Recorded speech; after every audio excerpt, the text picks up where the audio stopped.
Hi, welcome to, what hour is this? Nearly 48 hours of the Lucky Jewathon. 44th, we're in the 44th hour of the Lucky Jewathon. Thank you very much for being here. Before I get started, I would just like to introduce you quickly to Khani. I'm going to pin her for a second. Khani will be our volunteer during the, can you make me a host, Magda? Khani's the host. But can you also make me a co-host?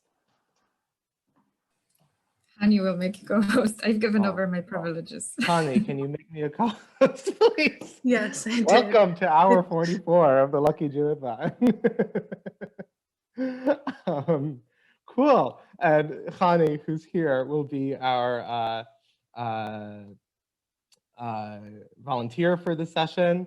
If you have any questions, please ask her. If you misbehave, she'll kick you out.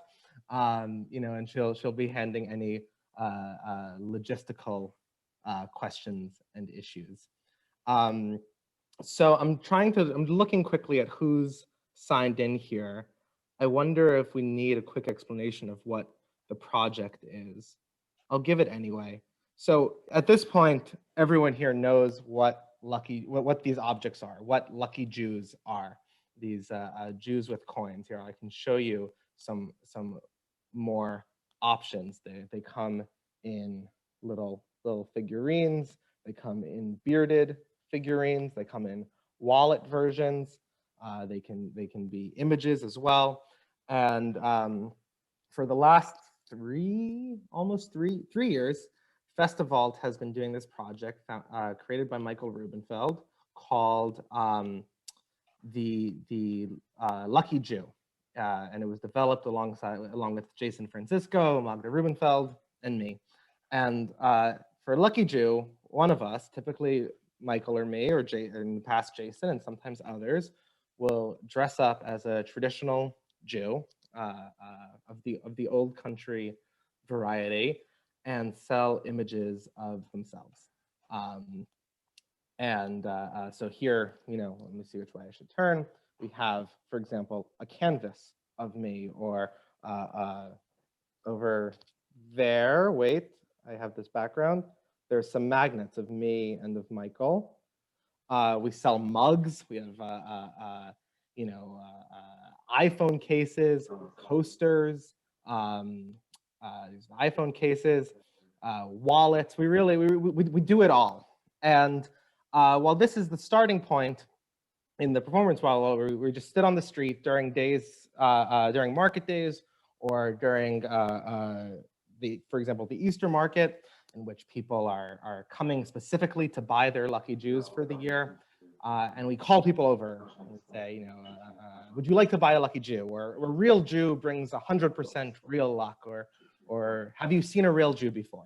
And people come over and come to buy these objects, and we engage them in conversation. The sale of these objects is kind of a trap because it pulls people into a conversation with us. And we talk about why they're buying it, what they're going to do with it, have they bought one of these objects before, do they think that it'll make them lucky, what do they think Jews look like this, whatever. The conversation can go in any direction.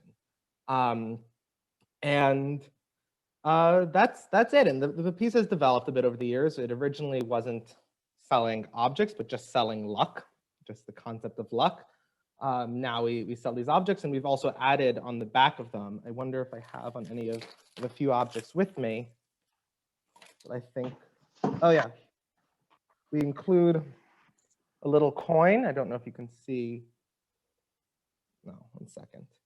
I'll have to make this background list. We include a coin on the object because that's what's required to make them officially lucky. And it's fallen off of this one, but we also include a little sticker that says this object was created as part of this art project. To learn more, go on festival.com. And so in this way, we couch the sale of the objects in the fact that it's a performance. But it's not maybe upfront that it's a performance, not always, and that's what's maybe different about doing it online, where everyone who's stopping by is kind of aware of it. So for the next almost 4 hours, I'll be performing as the Lucky Jew. I will also be having conversations with people about about the objects, about the sale of them, about the actual objects, about our performance, etc. Yeah, we'll get started. So welcome everyone. I would ask you if you could please turn on your screens if you're able to. I would like to see everyone who's here. Robert, hi again. Nina, I just saw your message. It's nice to see you again too. It's been a long time. And welcome. You're at the Lucky Jew's stall. Come, sit down, join me. We've got so many things to offer you here today. We have magnets. These are wait, the background is really killing me. I think just in front of my face I can hold them. Magnets.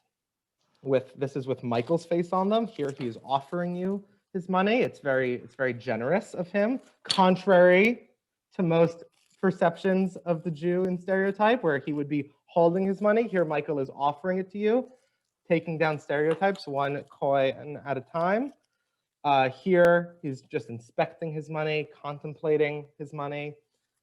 Perhaps you don't like a magnet. Perhaps your fridge is weakly magnetized and you don't want to risk putting such a nice object on a weakly magnetized fridge, but you're eating at a wooden table and you're thinking to yourself, I'm staining this table. I'm getting coffee rings and water rings and wine rings all over this table. And that's why you need this coaster, a Lucky Jew coaster, again with Michael, inspecting. But maybe you go to your friend's house and they have an excellently magnetized fridge. They can stick anything on the fridge, nothing will come off, and you say, you know what, you wake up in the morning, you're having your coffee, you want a little bit of a puzzle, a little bit of a challenge, well then you can get the magnetic fridge magnet Lucky Jew puzzle, jigsaw puzzle. This one is of me. I just pieced it together right now because it fell apart, so it's still partially together, and that does not get old. You do it every day. You get smarter and you get your luck. And of course, not everyone is subtle. Not everyone likes having just a small amount of luck. Some people are in it for the long haul. And so I bring you as well the 75 centimeter Lucky Jew. This can go anywhere. This can go over your child's crib. This can go above a fireplace, not in the fire, but above a fireplace. It can go over a honeymoon bed. It is truly lucky. In fact, the first time I performed as the Lucky Jew at Emmaus, the Easter market in Krakow, these were not selling. They're a tough sale. They are giant. Were probably our most expensive object at the time, and no one was buying them. One woman asked to buy one, but it was the only sort of like anti-Semitic experience I'd had of the day, like explicitly anti-Semitic, where she is like, "You're a Jew, we should haggle over the price," and I was like, I don't think I want to haggle over the price. Then this group of kids came over, and they were from a town very close to where my grandmother is from in eastern Poland, in the town of, she's from Dubienka on the Ukrainian border. And these kids came over, and it was their first time in Krakow, and they were like, oh, and we thought we'd come to Emmaus to buy a Lucky Jew because we've heard about these, but we can't really get them in the east of Poland, but we know that they're popular in Krakow. And I said, great, welcome. And they cleaned me out. They bought 3 of these. That was all that I had. I couldn't even give them a 4th one, so they took a smaller one for a 4th one, and I signed the back of all of them. This one is unsigned; it is yet to be claimed. But I would sign them and wish luck. And they asked me to sign it to their family members, to their mom, to a cousin, and then one of them was just to the name of the town because they were putting it in the town hall. So this is extremely lucky, hard to come by, definitely cumbersome, highly recommend. I mentioned my grandmother. I should say this is the first time I'm performing Lucky Jew in this vest. It was actually made by my great grandfather, who's from Helm, who was a tailor. If you've read Wise Men of Helm, that's where he's from. And I don't think I've actually worn any of his clothes before. I don't think he envisioned me wearing it for the first time at an event like this. But here we have it. This is one of his vests. I have another one over here for a nice costume change. Yeah, so this is very exciting for me. Thank you, Carol, for recognizing it. Anyway, you're here. You've stopped by. In addition to the wonderful objects I've showed you already. Oh, sorry, I cut off my video. In addition to the wonderful objects I've shown you, there are also, of course, iPhone cases. Those are not mine. These I am not selling. More canvases of different sizes. I believe this is a coaster or another canvas. Give me 1 second, I can find more. I have them all saved on my computer for just this purpose. There is a wallet. I'll show you front and back of the wallet so you can, 1 second. That's rotating me. I'm not rotating the wallet, but this is a wallet. You know, it keeps your money lucky. If you already have money, if you're fortunate to already have money to put in the wallet, it keeps it lucky. Maybe when you're using your coaster, you want to drink something to put on that coaster so you can drink your luck with this mug. We make Michael mugs and Adam mugs, but honestly, we could make a Jason mug. We'll do any sort of Lucky Jew mug to drink your luck. Here are the fridge magnets I mentioned. A very effective fridge. You know, but even if you don't have a fridge, of course, you can just lean them against a surface. They'll be fine. Another one of these jigsaw puzzles. We're full of lucky objects, and so anyway, who's here? Who's in the booth? Who is looking to get a Lucky Jew today?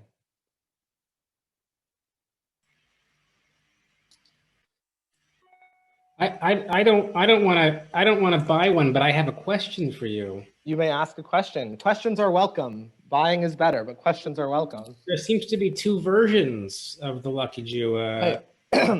More heavily bearded, kind of one that looks more reminiscent of the ones that I'm used to, and then there's this younger one, and I'm just curious. Right.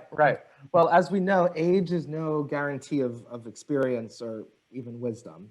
And I didn't want to immediately reveal sort of the inner workings of the luck, but sometimes people will try to sell you a knockoff Lucky Jew, like one that will not actually provide luck. So for example, luck, like you'll get a mug. You'll get a mug. You know, I should say, as soon as this photo was taken, this magnet just fell off the fridge. It doesn't stick. It doesn't bring lasting luck. This one, however, full of luck, still there. So I hope that answers your question. So what you're saying is that the younger one is the luckier one, and the older one is the unluckier one. This is correct. This is how that's how it was taught to me by my grandfather, my great grandfather, the village elders, everyone just explained. This is a tradition. This is a tradition passed on by your grandparents. Yeah. Well, it's a tradition. Everyone recognizes it. We should say, I say everyone recognizes it, and it's something that I found as we've learned on our Facebook posts about this event. There's a lot of people in Poland who are not recognizing it, right? A lot of people who have responded very angrily to this event that we're doing, saying that I've never seen this before. You're anti-Polandist. You're just want to show Poland in a bad light. And I think it's actually an interesting point, you know, and because typically we can respond to these things by saying, this is like, people have said like, oh, I'm from Pomerania, I'm from Pomorze. I've never seen this before. And then, you know, Magda will Google for 3 seconds and find an image of Lucky Jews being sold in Pomorze in Pomerania. And it's like, well, here it is. But I think it begs an interesting question of like, what does it mean to engage with a stereotype that we're casting as something that's pretty common that is getting, these objects are getting more popular, like statistically are getting more popular, and they have increased in sales since 2004. What does it mean to engage people in them who are saying, I've never seen them before? You know, because it's different when we do it in Krakow, when we do it in a market where people have come to buy them and they're aware of them, versus when we're doing it online, and some people have the ability to say, look, I've never seen these, and I'm getting offended, just as some of us are getting offended on seeing these objects, others are getting offended on from you know, being told about these objects in a sort of different direction. There's a couple questions from Erica Lair. One is it unclear if you can turn women into lucky Jews? You can try, is quoting Erica. Well, you can try, unclear if it works for the target audience, which begs the question, are women Jews? I'll ask Erica to talk about that in a second, to talk about her experience performing as the lucky Jew. I will answer her second question, which is what does it mean that, and what does it mean that you're helping to make them more popular? I wish we could take credit for that, but I do not think we are. I think our target audience is not part of how they're getting more popular. You know, we're not the reason they're being sold in supermarkets in Krakow, or being bought up by supermarket chains to be sold. I will say, but one ethical issue that I think does come up about these objects, or about our performance of them, is that we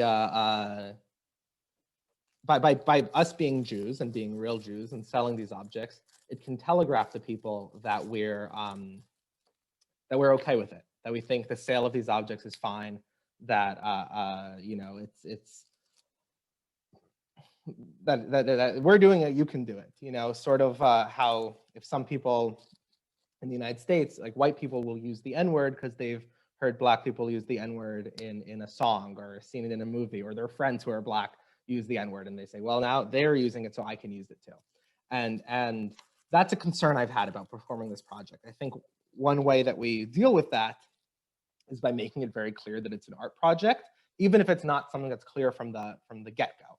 Even if we let it be ambiguous or uncomfortable at the beginning, on the back it says that it's part of an art project. And the objects themselves, just by being of real people, are clearly different from the stereotypical ones being sold. The ones, or the archetypal ones, I should say, being sold. Let me find here, I can pull up, you know, for example, then these images, right? Like, you know, this gentleman above my hat is clearly not real, right? And there's two different images we can see of this one Jew being sold. And then you see Michael or me, the older Jew or the younger Jew, selling these objects with our actual faces on them, and they're clearly real. So there is a step removed from them. But the other thing, the other sort of morally tricky gray area, I think that makes the project much more interesting, is that we are asking you to buy the objects, right? We're not just showing them. We're not just saying, let's make a trade. We're asking you to spend money on them. We're asking you to do the thing that we're also being critical of. I would say with varying degrees of criticality. Some of us feel differently about the sale of these objects, but we're asking you to do the thing that we are ostensibly critiquing, or calling into question, or complicating. And one artist who we've worked with, who I don't think will mind me quoting her, Jacqueline Nichols, has said that it's like we want to have our cake and eat it too. Like, she's like, the project is good, you're getting people to do it, but when you sell them, you stoop to the level of the thing that you're critiquing. She's joining the Lucky Jewathon tomorrow, Jackie. So, and to which we respond, yes, like we are, or that's at least my response. I don't know how Michael feels.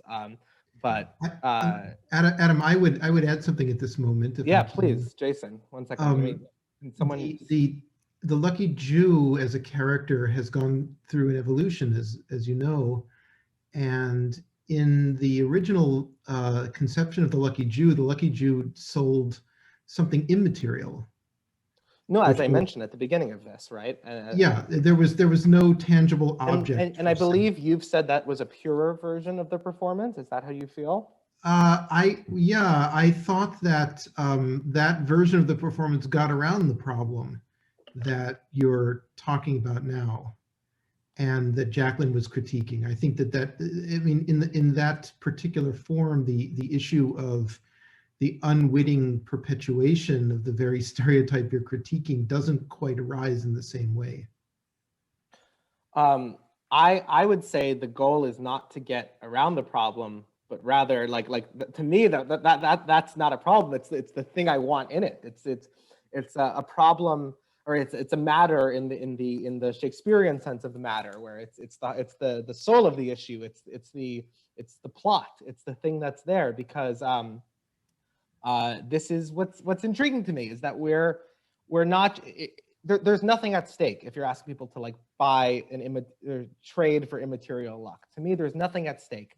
Here, what's at stake is that you're essentially like dirtying yourself. You can't sit on as high a horse and look down upon this practice, because you yourself are participating in it.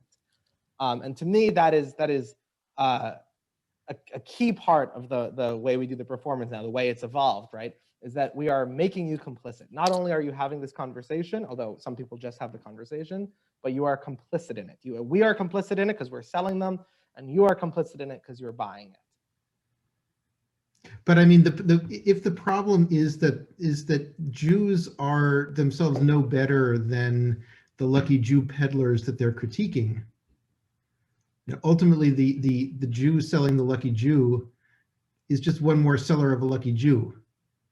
And that the meta consciousness of the problem with the lucky Jew, it sort of collapses in the act of sale itself. If that's the critique, then it seems that that having the sale of the object be, you know, so the transactional moment be the sort of, you know, epiphany. If that's the idea of the project, that there's a sort of, you know, realization that in giving your money, you're doing something different than giving your money to the person in the next stall, that the same gesture means something different when you give it to a Jew as when you give it to somebody else selling this object. This, I don't know. I mean, I don't, it sounds pretty mystical to me. Magda, you seem to want to say something. Yeah, I wanted to just recall something that Betty said yesterday, which I thought was really insightful in how this performance is created. And she compared the performance to burlesque, and essentially how, you know, burlesque is different from striptease, for example, or how it's about kind of highlighting the stereotype by embracing it and by embodying it, and how she often also encounters so many people telling her that doing burlesque is not good for her and that she perpetuates problems. And that for her, the very act of it, of the empowerment of burlesque and the irony of it and subversity of it is kind of how she really relates to this this performance. And so I thought that was really an incredibly insightful observation. So I just wanted to repeat it here. As Erica says, Barbara has written about ethnographic burlesque, and perhaps feels inclined to comment on that. I don't know if you do, Barbara. Well, I think that the key to the Lucky Jew performance is that it is a performance of repudiation, and that is by, in a sense, it is the burlesque aspect of it that makes it possible to perform it. In other words, it's hard to imagine it being performed other than in a way that is in itself a repudiation. And that's the nature of what I would call the ethnographic burlesque. You know, I keep on thinking to myself, what would it be like if in future performances, all of the elements that are there, that are part of the iconic representation of the Lucky Jew, are all there, but live, it were as if you photoshopped yourselves in as yourselves, as simply as Jews, lucky, unlucky, what be it as it may, but in unrecognizable as Jews in the sense that no beard, no little Jewish hat, no payas. You don't have payas anyway. But what would happen if everything was there exactly as it appears in these little paintings, and that the figure, the so-called figure of the Jew, was not burlesque, was actually you today as a Jewish person in Poland? I'm really curious of what that performance would be like. Barbara, your comment is very interesting to me because I think back to the early discussions about the performance, and there was this revolving door of visualizations of the lucky Jew, many of which did not have any stereotypical trappings at all. I remember Michael, for example, at one point imagined himself as a disgruntled guy in a sort of a, a sleeveless t-shirt, down on his luck in the world, and this was his last ditch effort to try and, make some pocket change or something, like there were many, and this is very interesting because it seems to me then that if this is right, that the image, the character of the lucky Jew is actually somehow elusive to all of us who are, standing in front of it, that it's bigger than all of us in a certain way. And it can take different manifestations legitimately in time and circumstance, some of which look like the stereotype of the lucky Jew, but others of which may not look like the stereotype of the lucky Jew. And at that moment, when the image of the lucky Jew becomes, larger than one fixed version of it, that's for me anyway, that's the point at which the performance becomes really very live and intriguing. Well, would you consider, almost, I would say, a series of, in quotation marks, I'd almost do it as parenthesis UN, parenthesis lucky Jew, if there were a kind of a cast of replacements in the role.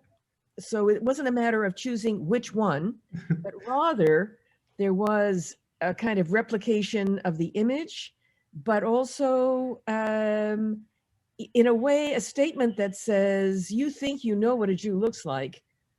And here are all the ways, here are all the manifestations, young, old, sort of well-to-do, not so well-to-do, men, women, but all set within the frame of the lucky Jew. I mean, I'm wondering if that might not take this project in an interesting and different direction. I think that this was partly Erica's, contribution from the very beginning, for Erica to sit behind the frame as a woman immediately exploded the. But as a woman in her, like, in other words, as Erica or as a lucky Jewess? Well, first, Erica, if you're able to, I would love it if you could talk about your experience where she wore the costume, Barbara, if you want to join us. I should also say, last year when we were performing this, a woman, a young Jewish woman who's not Polish but who was working in Poland, came up to our booth and she said, I want to like this project, but I can't. Like, why don't you just dress as yourselves, right? Sort of what you're asking. Why don't you just dress? Why the hat? Why the vest? Why everything? And Michael and I were both saying, like, this is the costume. To me, it doesn't feel as, it doesn't feel absurd. It doesn't feel as intriguing. It doesn't feel like there's any sort of the growth or the change or the flip, what Jason referred to earlier as the revelation in the performance, doesn't feel as prominent to me if I'm just wearing jeans and a t-shirt. What feels like part of it is that I'm dressing as this stereotype. I'm dressing as this old-timey thing, this archetype, I should say, and I step out of it, and I can straddle it. I can straddle the archetype at the same time as, like, hi, I'm Adam Schorin in the 21st century. And I think that to me is very interesting. Jason, also, you mentioned the revelation part of it, if it's in the sale. And I think we had our former producer, Ashka, would talk about how she imagined people coming home with their lucky Jew. And in that moment, maybe not then, maybe not as soon as they put it on the wall, but sometime when it's home, looking at it and being like, I wonder if this is off. I wonder if this is wrong. Sorry, Michael, you raised a hand, and Erica, if you would like to. I wanted to just talk about the costume itself, and I know that we kind of differentiate because I do like to. It's true, I do like to perform it, and I see the costume and the performance being a really kind of important aspect to it itself. Because for me, what I think we're doing is something that's incredibly absurd, and I think that the performing of it, the costuming, the set, the props, highlights the absurdity, and it makes it funnier and stranger. And the more absurd, the funnier, the stranger it becomes, the more it becomes also a reflection on the practice itself. Whereas I think that sometimes when we're playing it too straight, it fits in, it normalizes it in a way that doesn't actually hold the kind of commentary when I'm out there kind of going 100% luck if you put me on the wall, which is a crazy thing to claim. And so I just wanted to say that. Adam, I'm here. I'm like in my pajamas with bedhead and pre-caffeine, so you're not going to see me, even though I have to say I've been here while cooking Thanksgiving dinner, and I've been here in my just post-workout clothes. So I'm really committed, but this crosses a line. You know, I wanted to say, I'll talk about I don't have actually that much to say about the performance, but there's something else. There's like this other thread that's been coming up, and Adam, you picked it up when, was it Thursday night when we were in that first discussion, when I was sort of asking about the like, how does one usefully educate about something like this? And, you know, because I'm always working with difficult subject matter, difficult heritage, curating difficult knowledge, like all that stuff, right? And my real ambivalence about whether the idea is to sort of create a kind of, you know, safe space or something where you meet people where they are, and that's really the only way to do education, and then you try to, you know, bring them, you know, to like raise their consciousness a little bit, or whether you do something that for lack of a better word, like maybe a kind of provocation that actually has a little bit of discomfort built in, and when I think about what is the quality of that discomfort, I keep coming back to shame, and I do think that it has a quality of shame. And Adam, your response was like, nothing good ever comes out of shame. Shame is not a place where any education happens. And, you know, there's part of me that fundamentally agrees with you, but not entirely, because when I think back to some of my most profound kind of learning moments in my life, many of those, including ones that have been, you know, happening very recently and ongoing with this sort of new, you know, we're in this incredible new historical political moment with, you know, Black Lives Matter and all the stuff going on with Indigenous people in Canada. Kind of these moments that really are moments of, they feel like shame to me of realizing, like, you know, another set of, sorry for using such an overtly Christian metaphor, but another set of scales falls from my eyes, and I realize that I've been doing something wrong. And even when people have, like, I have students who are very activist and sort of woke and whatever, who call me out very frequently, and it's incredibly annoying because I feel like they're missing a lot of context in this and that. But when I really sit down to think about it, and I'm constantly talking with them and thinking through things, my own limitations, and feeling bad about it, feeling like you have suddenly been confronted with part of yourself that maybe is not so pretty, or not as, you know, progressive, or not as whatever as you want. Those are the things, honestly, that have stayed with me for years and have really worked through my consciousness and made me change, made me take different actions, made me ask new questions. And so, like, I do kind of feel, you know, and this is, there's this wonderful sort of psychoanalytical educational theorist, well, a couple of them, Alice Pitt and Deborah Britzman. It's actually where we got the concept of difficult knowledge, where they talk about this as opposed to lovely knowledge. And lovely knowledge is knowledge that just fits very easily into all of the frameworks and identities that you already have. It's very comfortable. That's why they call it lovely. And that's, no learning happens there. Learning happens when something doesn't fit, when you feel a little bit of discomfort, where something rubs against, you know, kind of who you are, who you think you are, and what you hold dear. And so, yeah, I just want to open that up, because that obviously touches so powerfully on, you know, you can talk about it in museum curating, you can talk about it in classroom education, but certainly it's sort of front and center in what you guys are doing. And so like, I think it's an amazing performance that you guys are doing. And I've, you know, from the beginning, I've been a big fan. I just think it's kind of it's just a brilliant place to stick your finger.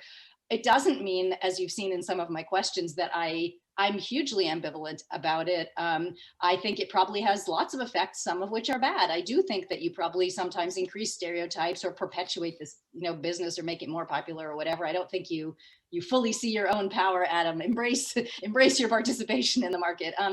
But I still think it's a great thing to do. And I just put in the link, like, there are precursors to this, but in some ways, I think the one for me that is actually closest to what you guys are doing, in terms of engaging the audience, and like James Luna, yeah, he laid in a, you know, case in the San Diego Museum of Man, but Coco Fusco and Guillermo Gomez Peña, they actually did, like, in multiple museums, many day performances where they created themselves into these fictional, you know, native characters from some imagined country. They made up a language, they made up all sorts of weird rituals, and they performed it. They made themselves, like, they put themselves in the situation that they would have been in 100 years ago, like newly discovered people in this human display.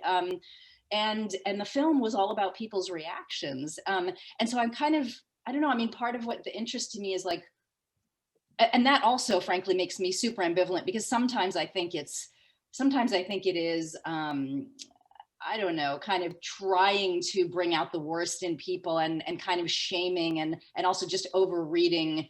Like, sometimes it seemed a bit unbelievable, but overall, I think it has a similar brilliance. And so I would love to have you guys, if you haven't watched that film, I put the link, to, like, watch it and talk about it and reflect on, you know, similarities, differences, and kind of, you know, hopes for learning, and etc. So, and now I didn't say anything about performing Lucky Jewish, sorry.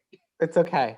You know, I'm glad you brought up the question of learning from a place of shame, because I was thinking about it last night, actually, where I was like, you know, I don't even know if I agree fully with what I said to Erica, because the example that came to me was with driving. You know, I was a somewhat reckless driver in college, and it was just like a lot of friends saying to me, like, this is bad. Like, you should not be driving like this. That I felt like my ego was a little bruised, but it made me pay attention to it in a way that I think if someone like this, I don't know how I would have changed if it was, you know, gentler. I agree that there is an element of the discomfort in the performance can be a kind of shame. I think the example you bring up of you know, language that isn't hurtful, language that isn't offensive, and like everyone has to learn, and etc. Often those changes do come from a place of shame, and they have for me. I still think they can be more effective when the shame is maybe acknowledged, when the shame is there, but it gives people a chance to be like, look, you're not a bad person for having done this. This is just what is, you know, like that's more gentle. That isn't like, oh, you're evil as a professor for not using trigger warnings in your class. It's just like, sometimes there's things that are really hard for people to watch or that are really upsetting. And we're not asking you to write trigger warning in big letters, but it could be nice if you say, you know, by the way, this has X violence or whatever in it. And like, it's a gentler way of doing it that sort of comes from a place of like, oh, this makes sense, or can access a place of, oh, this makes sense, rather than, oh, I'm evil for having done it. Because I think that is difficult especially in the context of doing Lucky Jew. I think if people really feel bad about having had these Lucky Jews, it's a hard territory to navigate, and I wonder what change is possible within it. You mentioned as well. Oh, there's something. Oh, about the shtick that Michael was talking about. Yeah, so Michael, when he does it, I think leans more into like an old country kind of shtick. And I will do the similar sort of like calling people in, like 100% luck from 100% Jewish. You're saying not, oh, it's a response to Paul. 100% luck, 100% Jewish, etc. But then I leave the voice behind usually in conversation, and Michael does too. But I feel like he, as he said earlier, does it a little bit more. And I find the shtick, if I do it, or even sometimes watching Michael do it, I find it a little grating. I think one of the critiques that someone, a non-Jewish leader in the Jewish community in Poland, who has accused us of being anti-Semitic in this performance. One of the things he draws attention to is that it's he called it a melodramatic, like a tragic comic Jew out of like Fiddler on the Roof. And he was very upset by that too, being like, because he's working to make, to have people engage with Jews in a different way. And I to some small degree also feel that the tragic comic, like Tevye, If I Were a Rich Man vibe doesn't, I think it enforces a stereotype. I don't think people always recognize it for the irony or the humor or the absurdity that Michael was describing in it. You know, when we made a set, Michael, I'll ask you to respond in a sec. When we had a soundtrack playing during one of the times I did the performance, we were looking through things to pick, and we were very conscientious about not choosing like old-timey klezmer or Fiddler on the Roof soundtrack or whatever. We picked sort of modern Jewish music by, you know, like still klezmer, but by the Klezmatics or David Krakow or Abraham Inc., trying to find this, or So-Called, who was on Lucky Jewathon earlier, trying to at least to touch it and be a little bit out of the shtick. Maybe Michael, you would like to hop in and respond to that? Well, I mean, I guess the only thing I would say, and I don't necessarily disagree with you, I'm always really curious about how we differ and how, you know, like I always have the impulse to shtick it up more than play it too straight, because it's more fun. It's fun to shtick it up, and it's fun, and I find that it's also fun for the people who come and hang out with us. So, you know, it's like, you know, my Polish isn't as good as yours, but when I can continue to play the part, eventually people get it. Like they get it when I'm shticking it up. You know, my answers are ridiculous to their questions. And it's through that ridiculousness that we have, I feel like, this shared understanding that, okay, this is not real. There's something weird. There's something going on here. This guy's doing something. And sometimes they just kind of walk away. Sometimes they want to get a picture with me. But I don't think I think that if I wasn't making it as fun, then that wouldn't be possible. But of course, your Polish is stronger than mine. So this is also another thing that's interesting. If my Polish was as strong as yours, then maybe I would be able to go deeper in the personal exchanges. That's interesting. I hadn't thought about the shtick as like a way to deal with the Polish, which again, you said, not me. I didn't bring up the Polish thing. You know, I don't go around flouting unless we're on NPR. There's no denying your extreme skill as a Polish speaker. Thank you.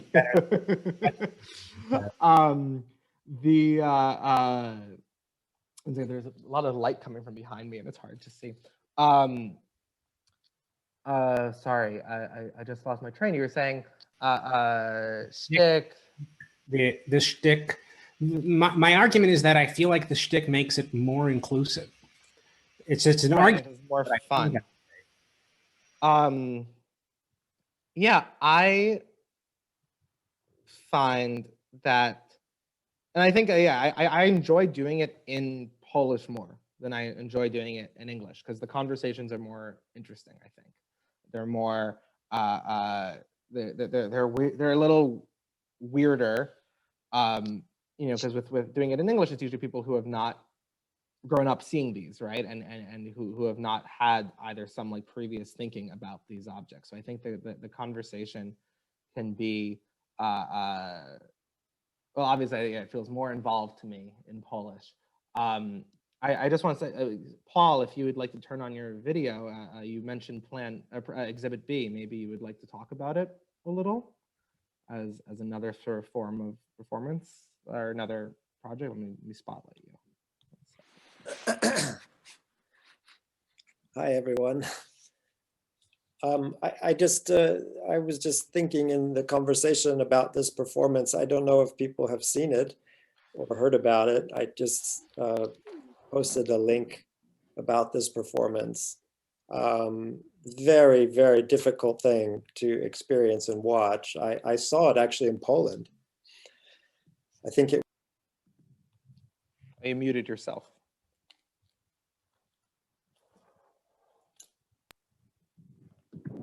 Okay. Okay. Yes, and this is a performance based on this phenomenon of the human zoos, which I believe it was 19th century, but also early 20th century, where human zoos were organized and toured throughout Europe, mostly with African people. And so this performance was organized, and they would go to a city and they would organize local people to play the members of the zoo. And it's an extremely controversial project, and I believe it was ultimately kind of shut down by people protesting it as, you know, somehow perpetuating the racism that they were trying to engage with. But nevertheless, I have to say, it was really, really, really disturbing thing, and it really brought home the horror of the real horror of colonialism and that practice. And when you're watching this, you're looking at real people in a real zoo setting, and you're forced to realize that this really happened. And so it's a reenactment, which is also somehow what you guys are playing around with. But I just wanted to enter that into the discussion because it caused such an uproar on sort of all sides that I think ultimately it kind of succumbed to the fight. But if anybody wants to pick up that thread, I just think it's an interesting reference point. You know, and you shared the link for anyone who's curious to read about it in the chat. You know, one out we have doing Lucky Jew is that, like Jews in Poland, we could perform as Jews in a ghetto. We could perform as Jews in a gas chamber. We could perform as Jew, you know, corpses in a pit. Like there are so many other horrifying, you know, like visual, you know, icons of Jews in Europe, in Poland, in Germany that we could take on, and we don't, right? This project is about this sort of silly practice, offensive to a lot of people, but a silly practice. And I think that's it gives us a little bit of an out. You know, as Carol Shaw is saying, the Nazis tried to have exhibits of subhuman species like Jews, and you know we're not doing that. But I had not heard of Exhibit B, that I'm going to do some more reading. Erica commented, and if anyone wants to pick up the thread, please jump in. Erica commented that, you know, your experience, to Michael, your experience of this is also important. If this is good for you, there's a benefit to that in its own right. And when I first performed as the Lucky Jew, I think my light is back. I can go to this other seat again. When I first performed as the Lucky Jew, I lots of these critiques I already had in mind. I already felt that I found the tragicomic voice a little grating, that I felt, you know, the Tevye shtick a little, like, not maybe what I would want to do. And what I didn't know, what I was sort of really surprised by performing the piece, was how good it felt. It was how empowering it felt. It was how it felt like a stepping out of this stereotype. There's this, you know, an activist who was protesting the use of Native American caricatures in the United States, and, you know, for sports teams and brand labels and et cetera. Talked about how he said, kids look at me and they see something of the past, right? Kids are looking at this as a cartoon, as a thing that doesn't exist, as a ghost or you know, an extinct animal. And in the United States, in summer camps and Jewish summer camps, lots of like age group, not only the camps have Native American names often, but lots of the age groups will be like, if you're 7, you're a Cherokee. If you're 10, you're a Mohawk, you know, using the names of tribes in a way that, to me at least, sort of implicitly implies that they're not a real thing, right? It's not like they're calling the, you know, not like they're taking other ethnic groups that are perhaps more, have greater representation in the US, or are not part of sort of the erasure of whom is not so much part of the United States' founding.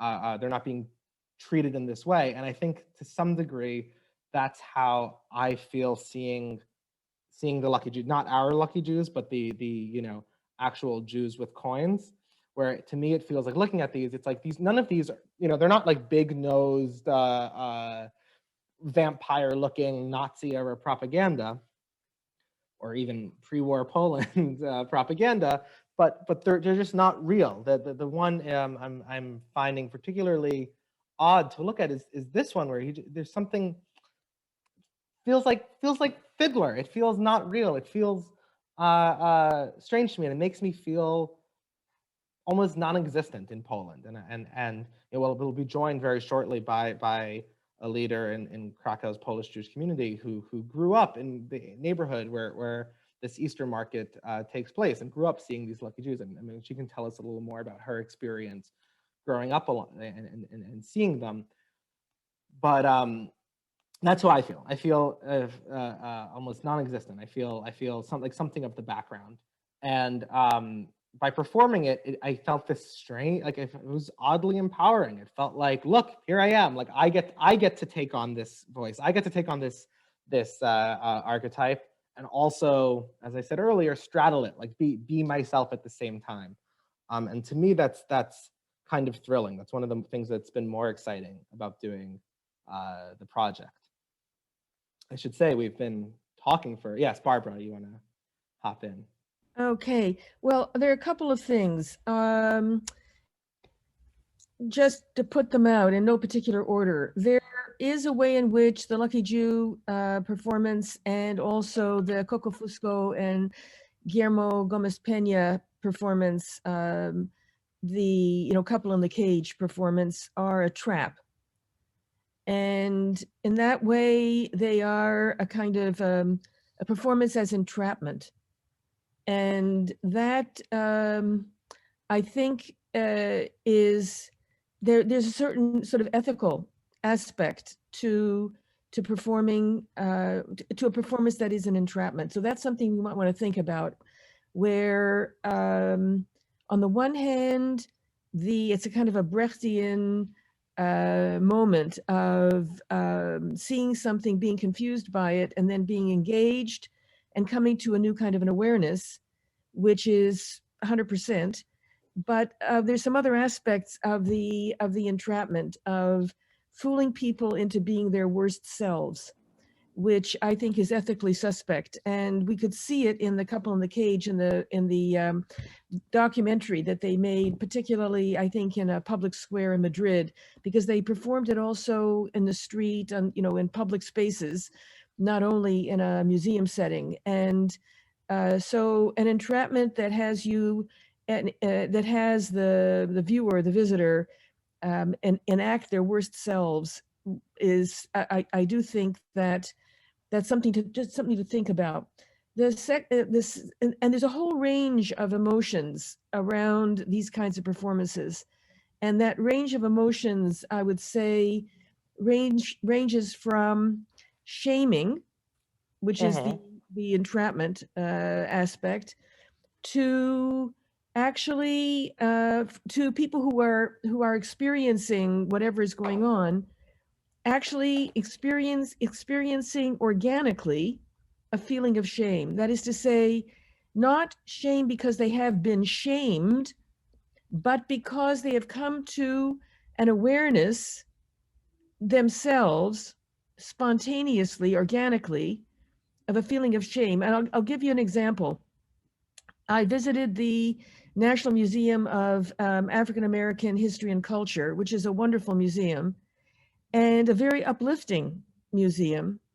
And I walked away feeling a profound sense of shame, not empathy, shame.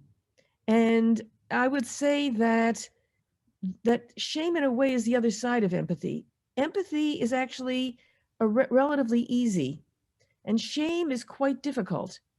And I think the capacity, we have to have the capacity for both, but there's a real difference. Empathy is a kind of a reaching out to others and feeling their pain. And shame is taking responsibility for oneself. And so, which is very different from shaming, which some of these performances, that is an aspect of them. So I would say that I don't consider, I mean, Adam used the word silly. There's nothing silly about these figures or these paintings or this image or about what you're doing. There's nothing silly about it. And I would say that, quote, having fun with it is for me also a way of trivializing it. And so I would be, I guess I'm a little bit uncomfortable with maybe having too much fun, for what it's worth. That's an interesting point. I think I feel both my positive emotions associated, my positive feelings associated with it are both this one of empowerment, which is not fun, but it feels good.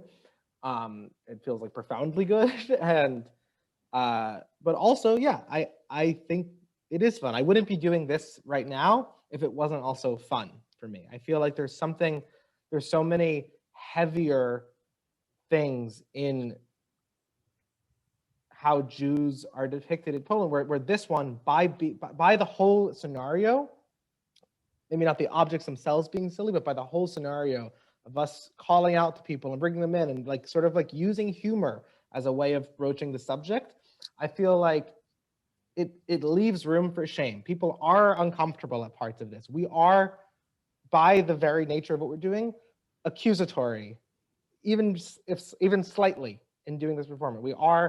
We're not just saying, oh, and look, we love this. And yet there's humor in it.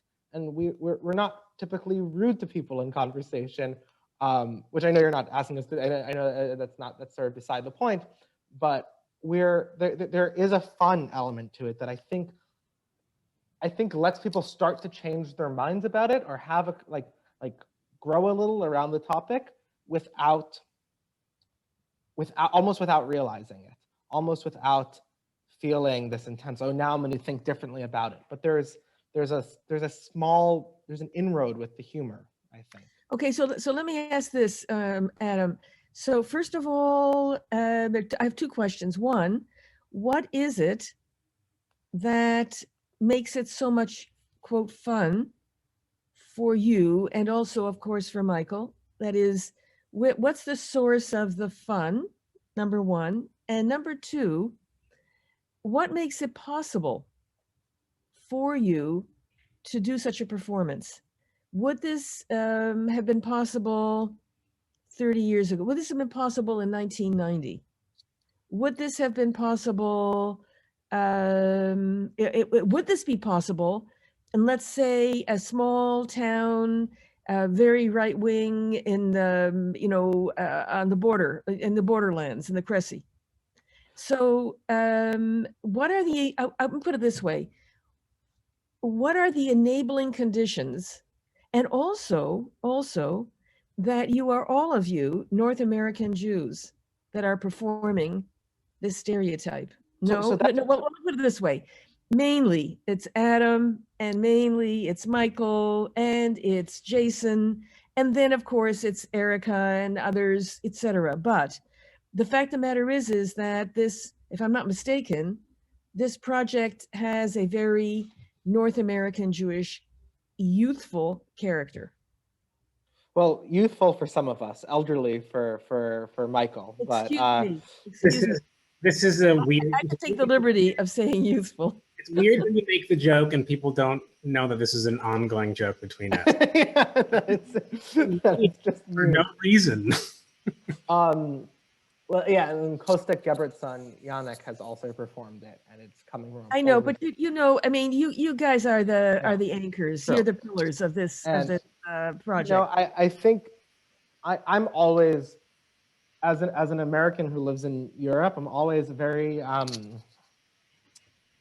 cautious about making judgments that feel like they're coming from the place of being an American. I feel like I feel often like it's unfair I've lived in Poland for 3 years, and I have a Polish passport and speak the language, but I obviously I'm from the United States, and I feel cautious. I feel hesitant about making things that feel like judgments on culture, or expressing these judgments that are maybe lesser informed or that come from a place of being American. And so I think that is an interesting point of the project, right? Where it is, what we're doing is a form of judgment, and we're coming from North America. But I think the question of enabling, like what are the enabling conditions? Yeah. I mean, I think it's a good question, but I also think that it is our culture, I think, is one. It's Jewish, it's Jews. They're literally called Żydki, or Żyd z pieniążkiem. So that's one. And I think that's a really big one. I think the other one is that it's harmful. I think there's an element of us being hurt. I know I certainly find I'm partly hurt by these images. And I think that is also, that is enabling. I think the fact that we're North American, I mean, okay, I mean, certainly, I do feel, sorry, Erica's yelling. Żydki are not our culture. They implicate us. Sure, but they depict Jews, and Jews. Depictions, the caricatures, just as, so there's, Erica, you always want to just get right to the. That's her job. I know, she's my favorite antagonist. You certainly, my Polish history, my family's history, my grandparents being, my family all coming from here, I think are things. But I also, I wanted to say that, this thing around shame, I also think that our performance for a lot of people, it brings relief. I think it brings relief for Jews and non-Jews. We've had many non-Jewish Polish people talk about their relief because of our performance, because I think that there are a lot of Polish people who feel very ashamed by the Jews with coins and really upset by it. And when they see us doing these performances, they feel, I've often heard people say that they feel really relieved that someone's. Michael, what are they relieved about?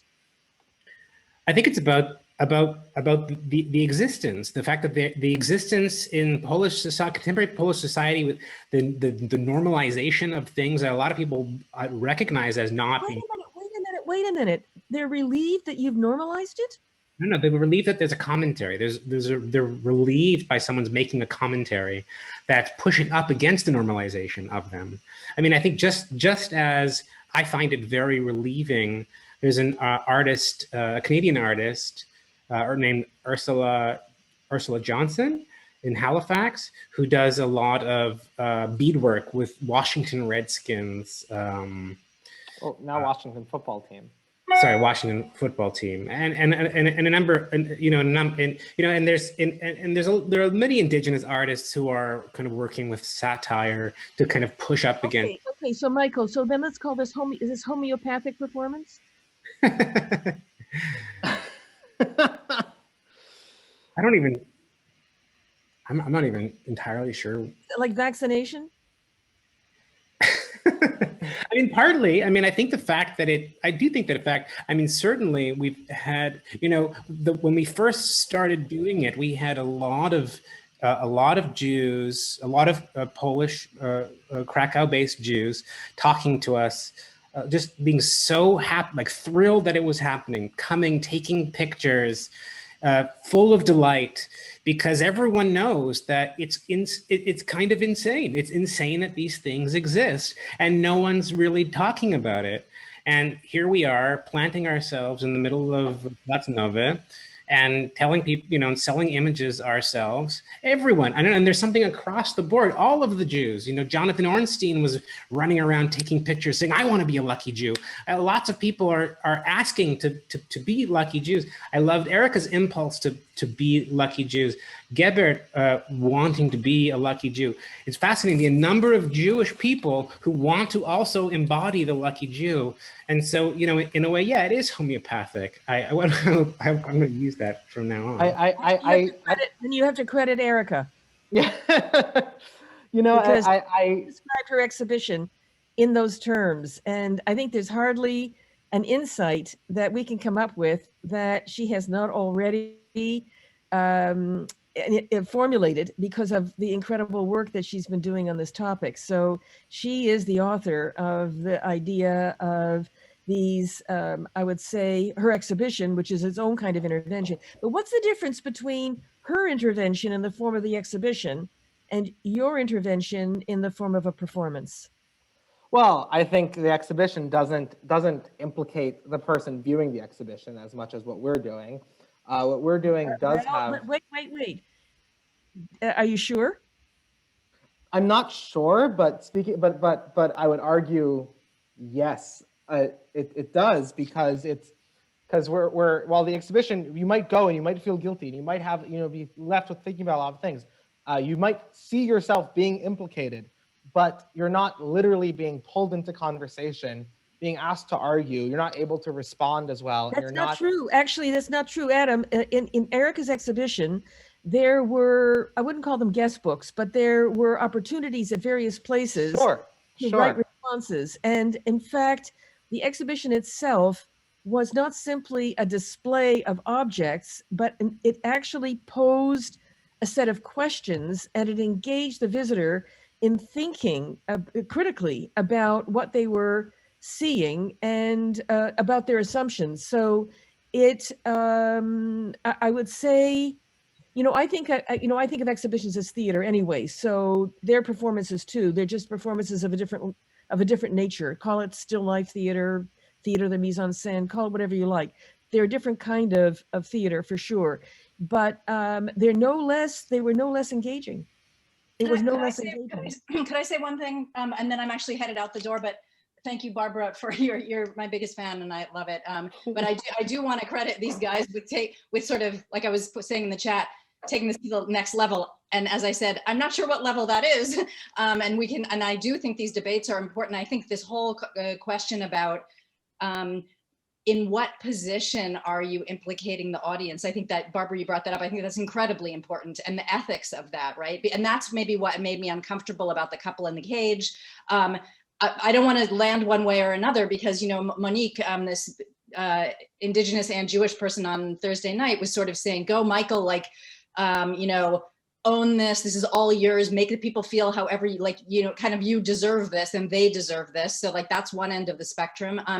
But, you know, on that question about shame or guilt, you know, shaming versus feeling shamed, I think you have to be really careful with that because, yeah, I think that's a great distinction. I mean, do we, is shame and discomfort the feeling you want to feel, but not like someone else is shaming you, you know, or like, I don't know, we need to discuss the gradations. But I did just want quickly to say, yeah, my exhibition was precisely supposed to be, a kind of, I don't know, like I want to say parts of it like an auto performance that you walked into, which was why on the top floor we had these films that Paulina Fiedasz, who was with us on Thursday and will be again on Sunday, made where she's talking to people. So there's already there was like a performance of conversation. So people talking, Polish people, non-Polish people, Jewish people, non-Jewish, about their feelings, but there was a whole room and all it was tables, chairs, and paper where you could write and put things up on boards that had broad questions, and also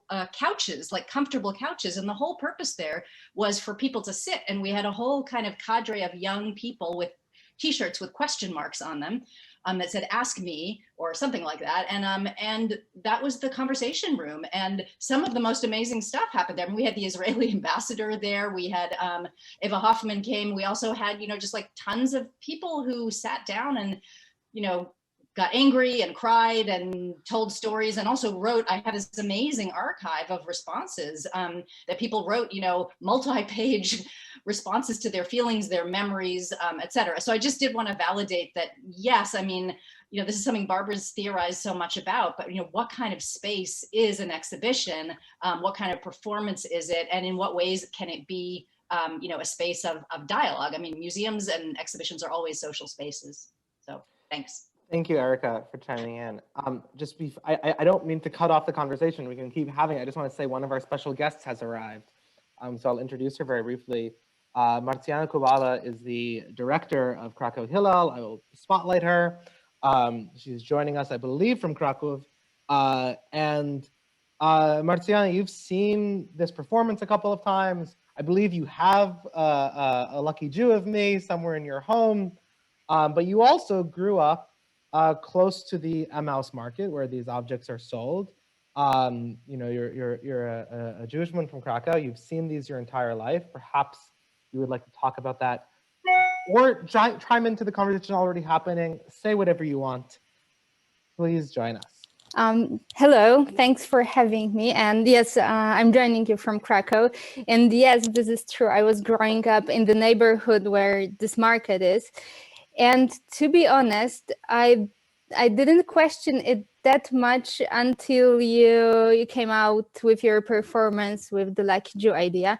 And actually, I have you as a Lucky Jew in two pieces because you were involved in some domestic accident and you fell down, but you still bring us a lot of luck at home. So yeah, I was never questioning it as something controversial because I was seeing it since I remember, like every year it was there, a lot of like the figurines and the like Hasidic Jews kind of style. But when you first talked to me about like what I was thinking about these items, probably I was thinking a different thing that I'm thinking now. But I did a little research in my surroundings, and it happens that the person from my like closest circle actually has a tiny Lucky Jew in their purse. And I was like, do you find it like anti-Semitic or like stereotyping maybe? And the person was like, no, this is like for luck. And the same person happens to have, how do you call it? Like a fish scale that yeah. So there is also a Polish tradition that says that if you take one from the fish, you're preparing for a Christmas Eve dinner. So it will bring you luck the whole year long. So I started to question like how much Jew is in the Lucky Jew and how much luck is in the supposedly lucky item. And so I think like most of people that are passing by those shops in the market or Lucky Jews in some other places, they're not really questioning at first the Jew part of the item. It's like a traditional lucky item. But when you started your performance, I was like, okay, this is something interesting because it brings it to the modern time, I would say, because like the images of the Lucky Jew, they're like from the past, like I don't know, shtetl Jew, like it's an image of the Jew people used to have, and maybe it's still in some Polish collective imaginary of how a Jew should look like or looks like. And I was thinking that actually I would love someone to wear my picture in the purse to bring them luck. I mean, being somebody who brings luck or being seen like this, that could be something really beautiful. But yeah, this is the question. Maybe we should spread your image among these marketplaces to bring the modern Lucky Jew and modern narrative behind it. And you were talking, I just heard briefly like the end of the conversation, but yeah, the conversation itself, like to make people start questioning those things, I think it's a big success itself. Yeah. Thank you for that. I you know, Barbara was saying, or Barbara, I was asking us in the conversation you joined during, if these objects are homeopathic, if they're healing, if they're having a healing sense. the performative objects there, or the performance that we're doing. And I believe, I think we were talking about if they're healing or sort of vaccinating sort of the Polish community around these objects. But I would maybe even ask you to talk more specifically about the Polish Jewish community. Like, how do you, as a Polish Jew, but also you've come to the performance with other people who work at the JCC who are Jews in Krakow. What do you feel when you encounter, I guess how is your feeling about the real objects, the ones behind me, changed, but also how do you feel encountering our performance? Does it feel healing? Does it feel just funny? Does it, I don't know. Oh, it could bring many different emotions and senses, but healing, I would say yes, but I would even split it in more branches, the healing, because the person I just told you about who carries around the lucky Jew, I think for that person, it is kind of like magical healing thing that it gives some magical powers to an object. But she's carrying around like one of the, I think I actually have maybe the portfolio of the. Yeah, like the typical one, like a picture with a coin. Nothing really special, but yeah, it gives like a magic powers to an object. And I don't know if I understood the question correctly, but healing in the sense also for the modern community or performance, I think it could be also seen as healing, because it started to like shake the ground a little bit and started to raise voices around this object. And we, inside the community, we started to discuss it a bit, because before, I think no one raised the question, okay, is the lucky Jew okay? Is it something bad? Is it something wrong? Or maybe it's just part of a kind of tradition. And so I don't, like the opinions I heard of people from inside the community in Krakow I talked to, they don't necessarily find those let's call them traditional looking lucky Jews. They don't find them like offensive. Most of the people I talked to, they had the same as me. Like, okay, it's like part of the background. It's like part of what was there. We didn't pay much attention to that. Yeah, so it wasn't a topic before you came out with the idea of the performance. I don't know what else I should say, because it wasn't like really something. I know that for people who were coming from outside and they were seeing those on the shelves in the shops, etc., it was more shocking than to us, like seeing the everyday passing by every day. It was. I don't want to say that the lucky Jew in the souvenir shop has the same like emotional level as a postcard from Krakow, but we were seeing passing next to it every day, like next to a stand with the postcards, you know. So it wasn't like really a big thing to us.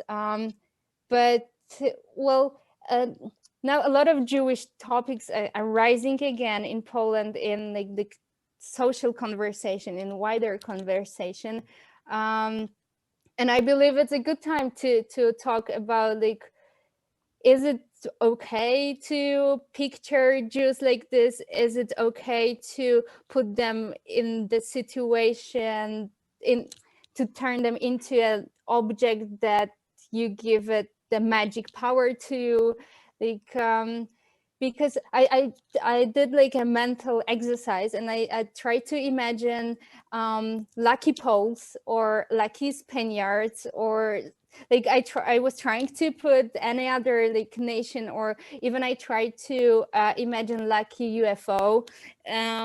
So I was wondering if it would be like any other thing, it would have like the same, or maybe it's this shtetl Jew who is a bit mysterious, who maybe in the collective imaginary still speaks Yiddish, does some rituals the rest doesn't understand. So maybe that's why it's a Jew, because of the mystery behind it. And maybe that's why this is still this Jew, because we in the modern times, we're not that mysterious, I guess. We're very open. Yeah, like we invite everyone who wants to join us to learn, and we try to be the less mysterious possible, actually. So maybe it's still this image from the past. Maybe this mystery that drives it. I don't know. Thank you. I guess I wonder if anyone listening to Marciana now, either on the Facebook page or here with us in the Zoom chat, if you have any questions and maybe would like to ask Marciana yourselves.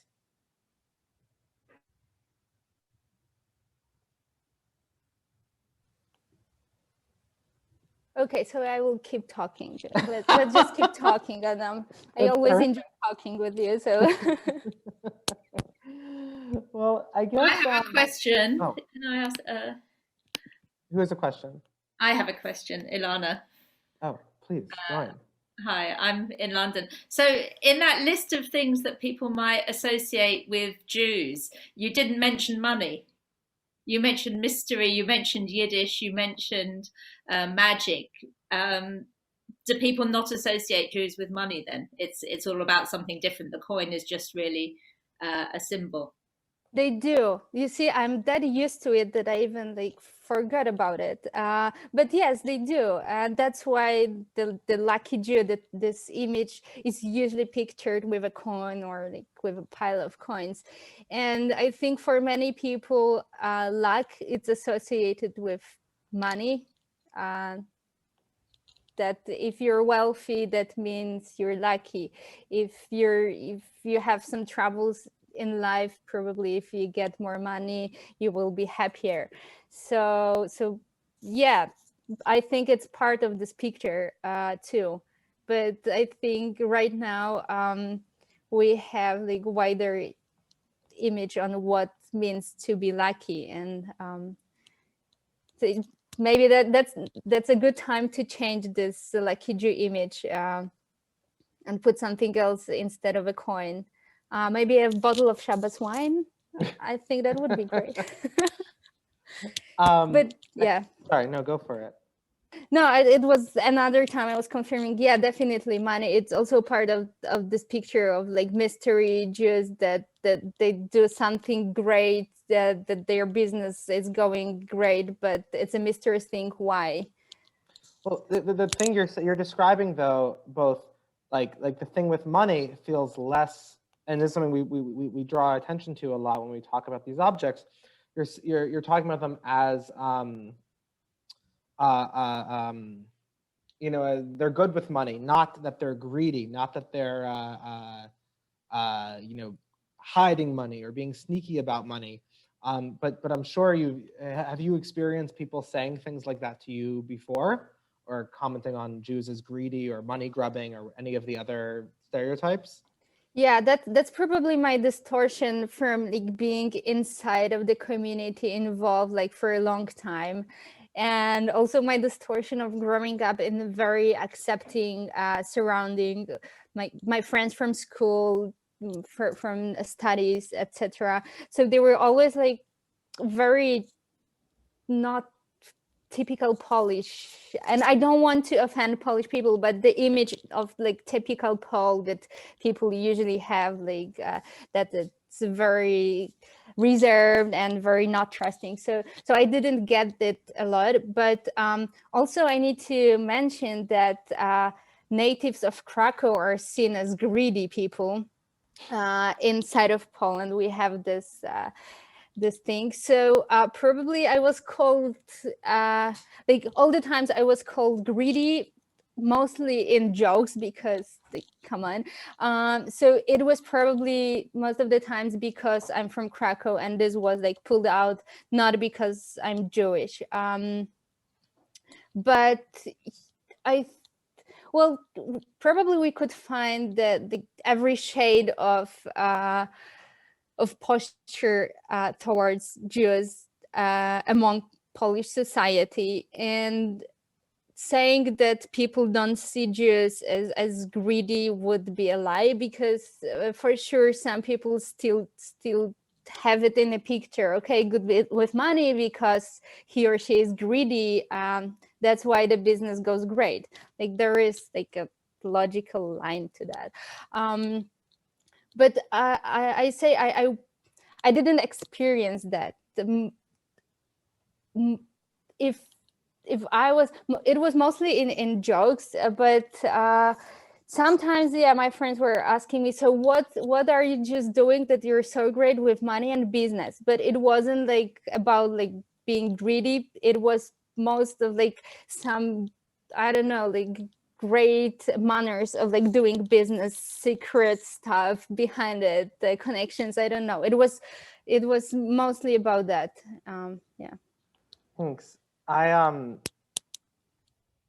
Do you feel that answers your question, Ilana? Do you have more to ask about it? Well, it brings up a lot more questions, really. Yeah, go for it. One of the questions might be was Krakow seen as a place where people were around money because it was a very Jewish city, for example? I mean, other Polish cities were very Jewish. But I just bring up, for example, I had an experience, it's quite a long time ago now, but I was doing environmental work. I think I wrote about it in the chat in a previous conversation, international, European environmental work. And I was meeting with a group of people from across Europe to do environmental stuff. And we were just sitting in a room having a perfectly normal conversation about something. And a young Polish guy, who was in his 20s at that point, he suddenly said something about, oh, and they were greedy and grasping like a Jew. And I was really shocked. And, it was a long time ago now. It may not still be the same way. But I said, well, I think that's quite offensive that you said that. And he said, oh, no, it's just something we say. And I said, but there are two Jewish people here. I'm Jewish and this guy's Jewish. And he was like, oh, it's not about you. It's just an expression. And he couldn't see that it was a thing.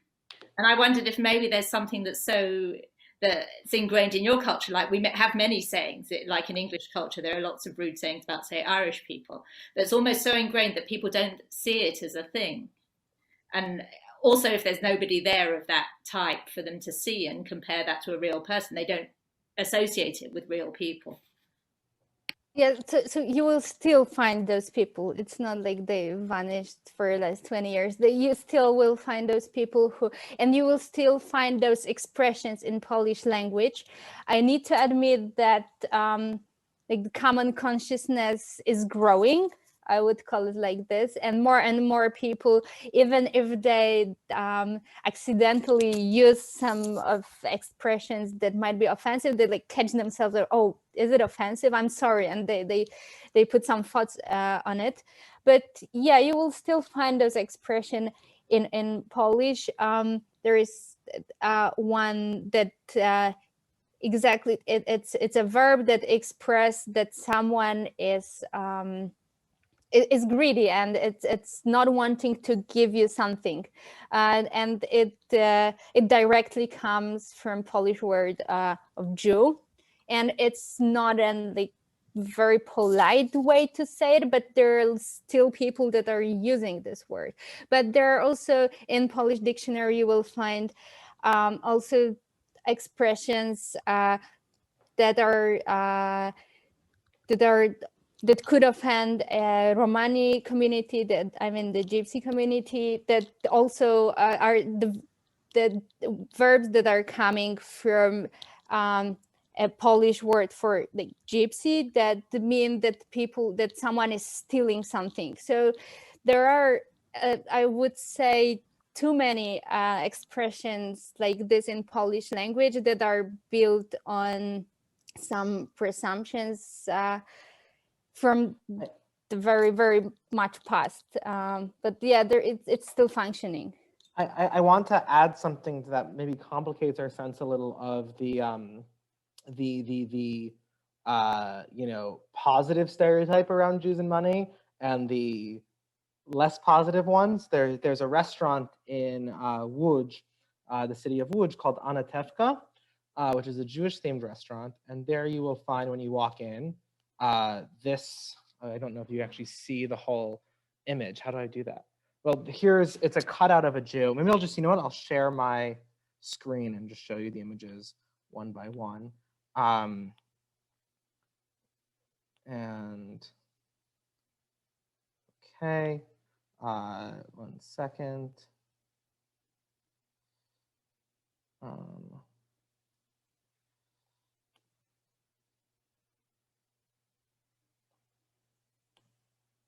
Here we go.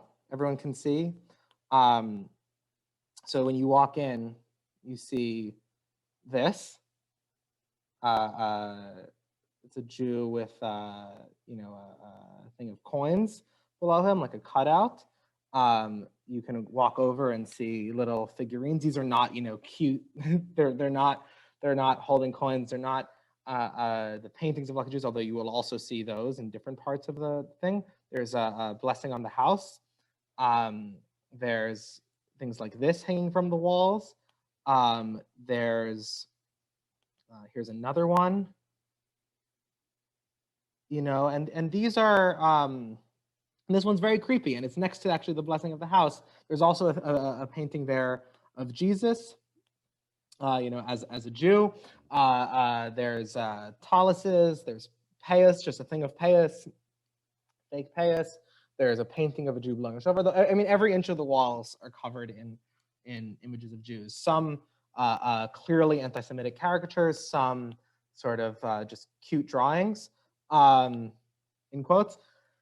And yet this place, if you go on the website of Anatevka, oh, I should also say they serve Jewish themed food. So it'll say like Uncle Yankel's latkes or Aunt Rachela's borscht. And you know, if you go on the website, the backstory for how this place was founded was that the founder of the restaurant was walking down a street with two of his friends, and they were like, "Where can we get something Jewish to eat in Łódź?" And he was like, "You know, there really isn't anywhere. And it's a shame because Łódź used to be so multicultural. There were Germans and there were Jews and there were Russians and there were Poles, and it's not anymore. And I wish we could have that." And so, you know,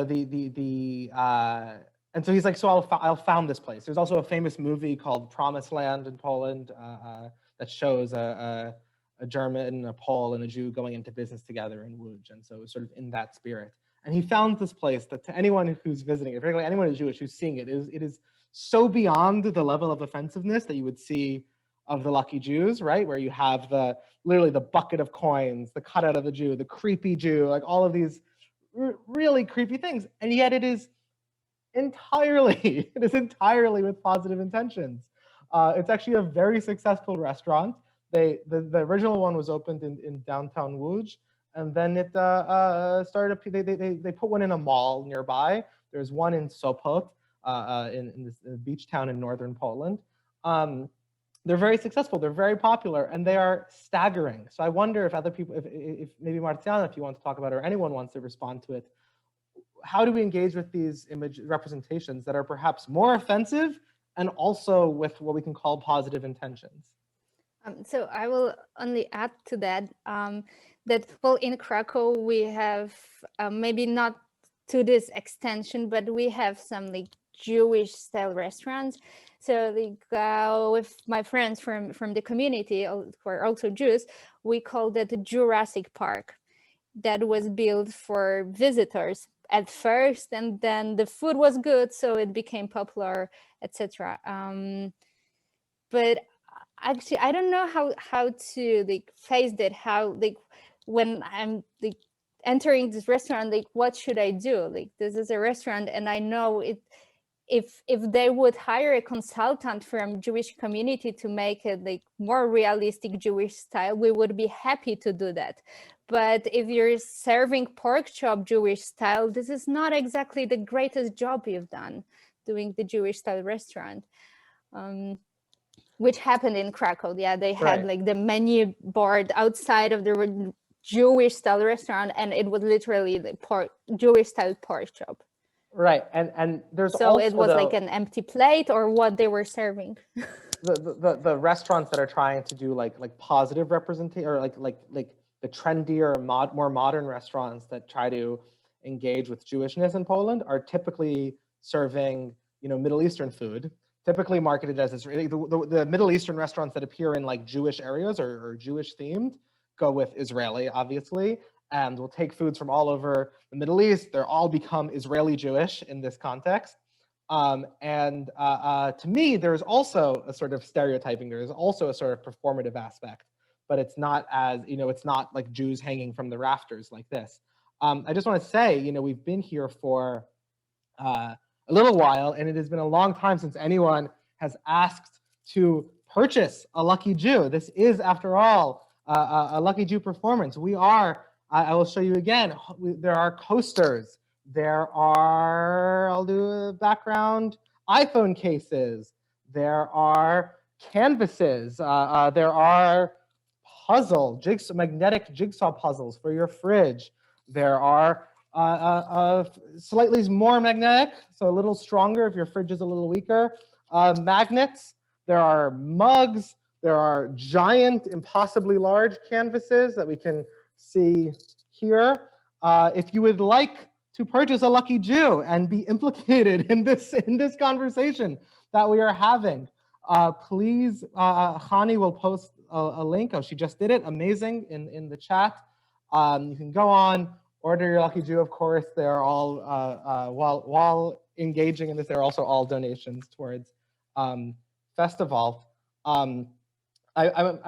Thank you so much, Marciana, for joining us, and please stay on and chime in and take part in this conversation. I'm going to have two more guests on in a moment who are also Lucky Jew performers and who have also been here. But first, I would like to show, thank you, Rachel, for posting the menu for Anatevka. I highly recommend that everyone go on the Anatevka website, read it. Someone asked me once if I was being judgmental about it, but I wasn't, like, had I actually had a conversation with the guy? Had I reached out? And like, no, I hadn't, right? I go in, sometimes I talk to people in the restaurants. I was very critical. There's a restaurant in, very common in Poland. It's in Łódź, it's in a bunch of cities, but it's from Warsaw, called Tel Aviv. And it's a hummus restaurant. It's run by a Polish Jewish woman. And to me, it is maybe not the same kind of parody of Jewish culture, but it's sort of trendy parody of Jewish culture. You know, and you go in, and I went in once, and there's just Hebrew gibberish on the wall. There's mem sofit, which is a final letter in the middle of a word, which could not happen in actual Hebrew. Or someone wrote hachayim tutim, which means the life of strawberries. And I was like, that's not a phrase. Like, what are these words? And I asked the woman in the restaurant about it, who's behind the counter, and she was like, oh yeah, I don't really know. And I felt bad for sort of like pinning it on her. But to me, that's a different kind of parodying of Jewish culture in Poland, where Jewish culture is seen as synonymous with the Israeli culture, where food from the Middle East is seen as synonymous with Israeli culture, and Hebrew is trendy. People ask me, you know, to how do we write their names in Hebrew? Chamsa necklaces are incredibly popular. Jewish star necklaces are popular.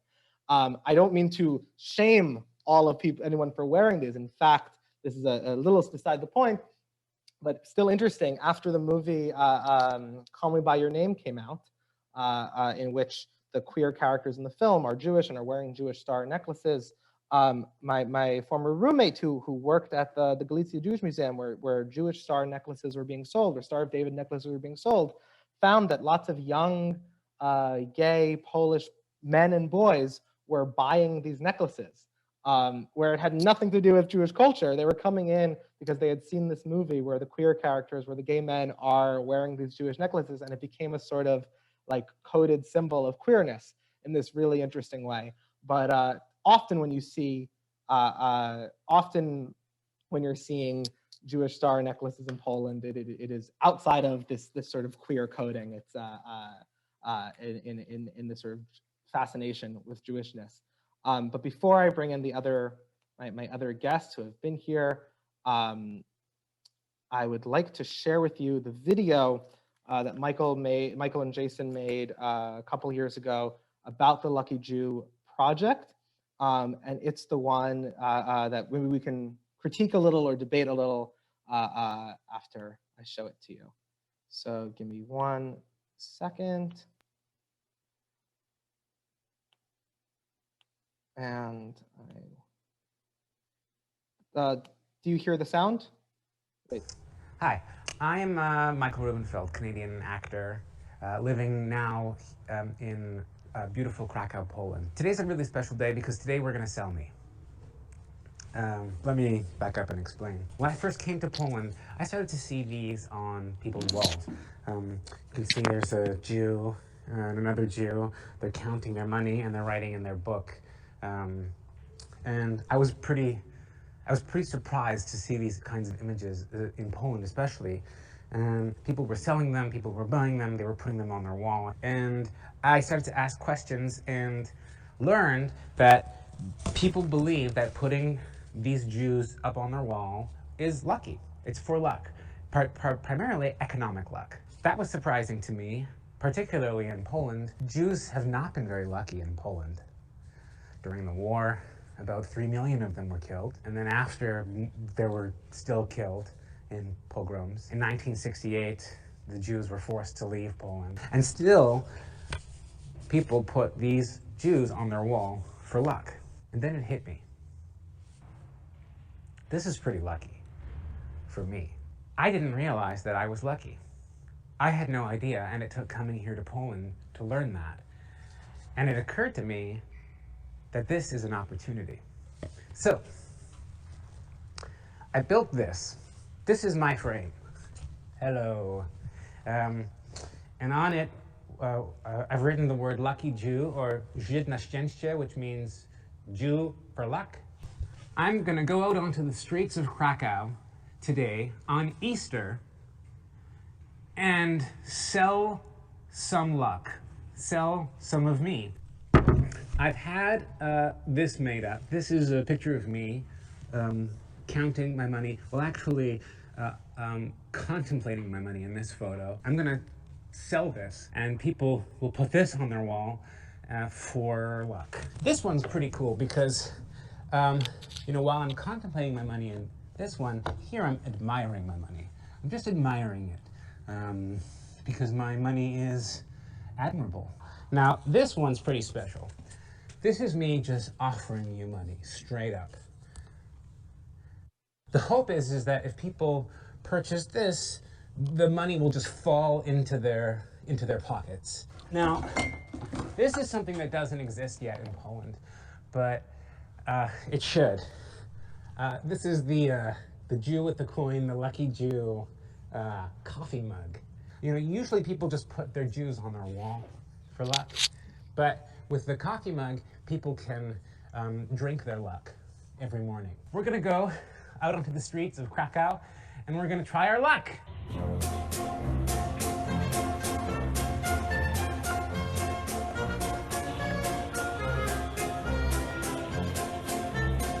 Na szczęście, na szczęście. Może kupić. Who wants? Autentyczne, na szczęście prawdziwe.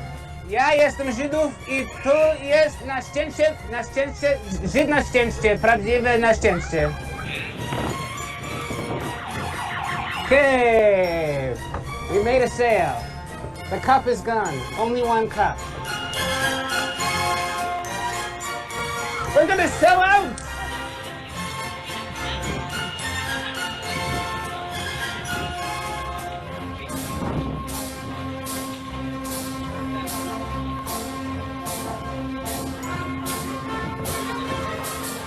Jeśli macie obraz mnie, 100% na szczęście. Come with the photo? Just get a photo, please. Oh, that's great. I didn't know that people put Jews on their wall. I didn't realize that Jews were lucky in Poland. But I thought, okay, well, this is an opportunity because I didn't realize that I was lucky. It's an opportunity for a business. I see an opportunity for a business, and so I've taken it. If people are profiting off of my luck, then I should profit off of my luck as well. So you've got Jewish roots. I'm 100% Jewish. Mam obraz mnie, jestem Żydem, 100% na szczęście. Żyd na szczęście tutaj. że na szczęście tutaj, prawdziwe na szczęście, jestem 100% Żydem tutaj. Tam nie są żydowski. Ja jestem Żydem. Jestem Żydem. Tu jest nie Żyd. Ja jestem Żyd. Tutaj tylko 50, ale tylko 50. To jest 50, to jest 100. Jestem 100% Żydem. I to jest obraz mnie.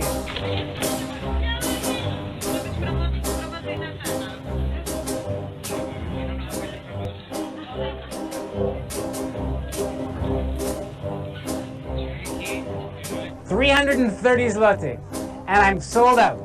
Absolutely everything. Amazing. I love Poland. You too can buy your own Lucky Jew by going to luckyjew.pl.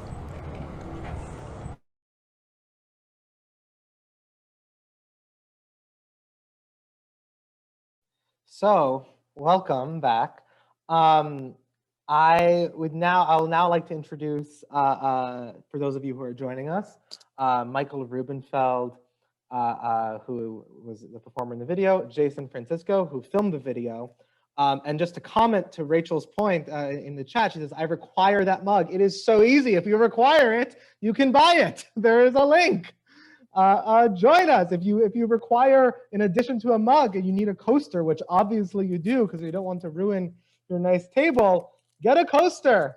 If you require something to look at while you drink your coffee, clearly there are options for you. It goes well over anyone's bed or in a kitchen, and a honeymoon suite. It's a perfect image. The sequin pillow, I don't even have an image of because we have never produced it. It is that good.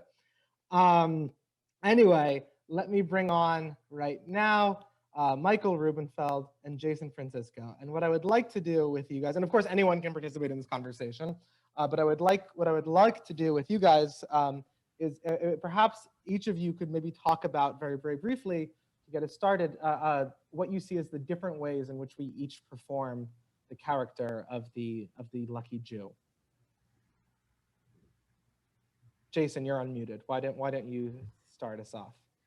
I haven't performed the Lucky Jew for quite a while now, and at the time that I performed it, as I mentioned, I guess in the first hour or so of our time together, the piece was a bit different, and the video that you just played really was made at the very moment that the current and now most famous version of this piece was created. That was we made the video at the very first Emmaus festival, which was maybe it was the springtime after the original debut of the performance. And so just before this was the spring of 2018, and it was sort of an experiment to go to Emmaus with the Lucky Jew,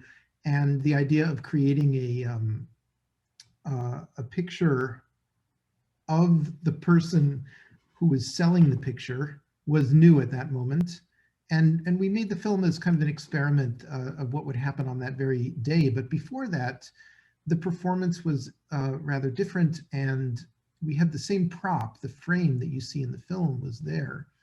But at that moment, there were no images of ourselves that we were selling. Rather, there was this immaterial thing called luck. And the shtick of the performance at that point was that the Jew would try to sort of point to the absurdity that this immaterial thing called luck could be sold.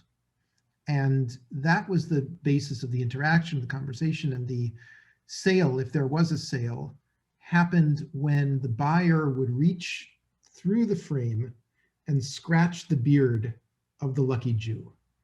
And at that moment was the sort of mystical conferral of luck onto the buyer. And usually it was a couple of grosha or whatever, a few coins, and that was the piece. And so it was in that form of the piece that I that I performed it, which was that first summer of 2017.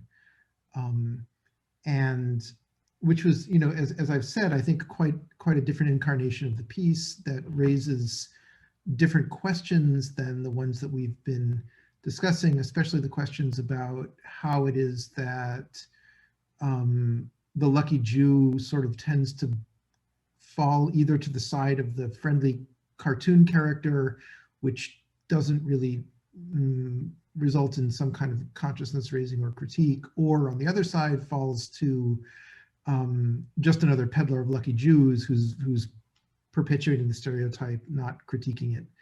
And those questions were a bit different in the original incarnation of it.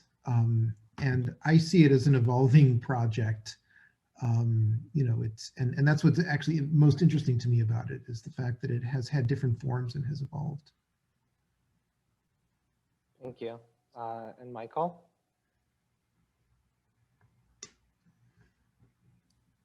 Still muted. Oh, Sorry, in terms of my take on the performance. yeah, and how and what you see as the differences in how we perform it. And how? Well, it's interesting as you know, it's interesting because as you know, you've spent so much time talking about how, you know, straight you've been playing it, you've been shticking it up this entire I was just gonna say. Yeah. And I did want to also, you know, I wanted to say, I mean, you could kind of see how I perform it because you just watched me on a video for 5 minutes. You know, it's certainly evolved. I would agree, you know, when Adam joined the performance, one of the things that you really brought to the performance was the, sorry, you were probably going to talk about this, but each of the objects now have a little sticker on them explaining that it's part of an investigation, it's a performance part of an investigation exploring the object. And people also get cards explaining who Festiwal is, and again, a little bit more information about the performance so that people, while they might not approach with context, they walk away with context if they choose to read those things. And so I think when that started to happen, and also when you joined the performance, I got a bit more interested in what the kind of conversation would be with people.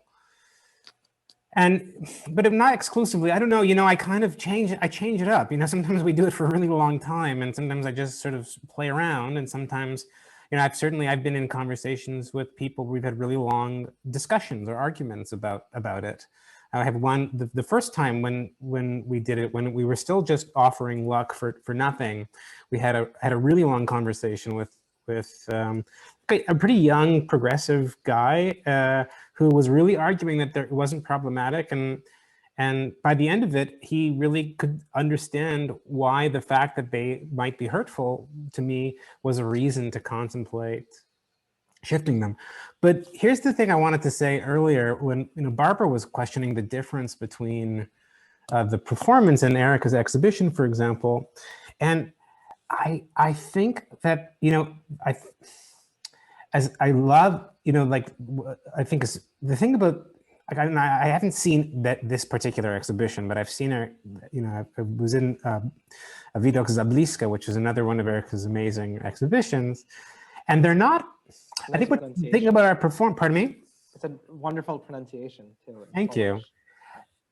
This performance, I think, is very fun, and it's funny, and it's participatory, and, you know, I think the fact that it's as funny as it is, and that it's as fun as it is, makes a huge difference. I mean, I think it's like very, you know, it's like the Jewish, you know, not just Jews, but I mean, we deal with difficult topics, sometimes dealing with them through humor and through fun. I mean, we're constantly making, you know, off like color jokes, you and I, Adam, and with Magda about the Holocaust, you know, like, because I think— Don't throw me under the bus. No, I'm not throwing you under the bus. Video. But often, you know, with a lot of my Jewish friends, there's a lot of joking, and we try to have fun within the horror. And it is, you know, to quote Barbara quoting Erica, it is, I guess, homeopathic in that it is relieving to kind of make those jokes. I think it's partly why the Jews have, are funny, because there's just so much need to find humor where things appear to be humorless. I find Erica's exhibitions to be incredible, but also they're not very fun. I don't find them to be fun. And that's not a criticism. That's just, I would say, like one of the major differences. And so this is why my impulse in my performing of it tends to be to try to have a good time with people. And I think that through that fun, to try to have a good time while not making people feel bad about wanting to purchase the objects, to try and bring people into the fun, to try and include people in the fun, and to do what I can to do that. And I think that I can, often be relatively successful in that, because I feel like I'm also consciously playing the fool, which is also a motif that interests me, the playing of the fool, which is something I do a lot actually as a performer in my own work. Yeah, it's not a big leap for you, is what you're saying. Again, what people don't know our relationship, they don't understand why you're being mean for no reason. You're right. So one element of the performance that I hadn't brought up yet, or the way that I've been performing it, is that you mentioned earlier, Michael, sometimes people want to take pictures with you. And sometimes you'll charge them for the pictures, or you'll just say, sure, come in and take a picture. And my rule is that if someone takes a picture of me, I get to take a picture of them. So I have my camera with me on the stand, on the stall, and someone will say, can I take a picture? And I say, sure, but I get one of you too. And occasionally that will cause the person to go, oh, actually, no, I don't want a picture after all. But usually they say, fine, fair trade. And to me, it feels like if they get to inscribe me, or if they get to keep me in this way, then I get two of them as well. And I don't think I've done anything with it. I haven't I don't show the photos really. There are some good ones, but it's mostly just the act of taking a photo itself. And then we typically when we perform it, you can see in this image, there's a notebook open. I'll sit there with a notebook and a pen, and I'll write down the things people say. I'll sort of keep track of it like that for my own memory, for my own recollection. But I'm writing it down. And I think to me, there's something, because the moments when I feel like I'm losing control in the performance, or when I feel like the representation is not something I'm in control of, is when sometimes people will take photos without asking, or they'll take this photo and expect a smile, and I feel like I'm being asked to perform on their terms. And so the way I am able to take it back a little bit is by taking a photo of them, which on Zoom I've been doing by screenshotting. No one here has asked, no one here has bought an object yet, so there's not been You had no sales. Wow. No sales. Yeah. Adam, I would add something to that, which is that in the original performance of this work in 2017, I photographed the performance quite actively as a phenomenon of its own, and quite often I found that the frame could be used could be looked through in both directions, and I did that as a photographer, looking at the way the frame framed the customers as against the way the frame framed the lucky Jew, and the ways also that the frame, as it sits within the photographic frame, combines them. And I think that, and so in a sense, the frame does go both directions. And you can, this piece I think is on my website if you want to look, those photographs are there if you want to see the kind of double-sided quality of the way that the frame functions. Yeah, someone can post that. Jason wrote a really great essay at the time that's really worth reading. Maybe someone could find it and post it so that people could. I think I'll find it. Oh, great. Yeah, it's really interesting. I guess, are there any questions from the audience, from any participants for you have 3 generations of Lucky Jew here before you. Yes, Barbara, hop on in. Uh-oh. So my question is whether you might consider what it would mean to perform the unlucky Jew, because the phrase lucky Jew was in when Erica and I were talking about the title for the book that would go with the exhibition. I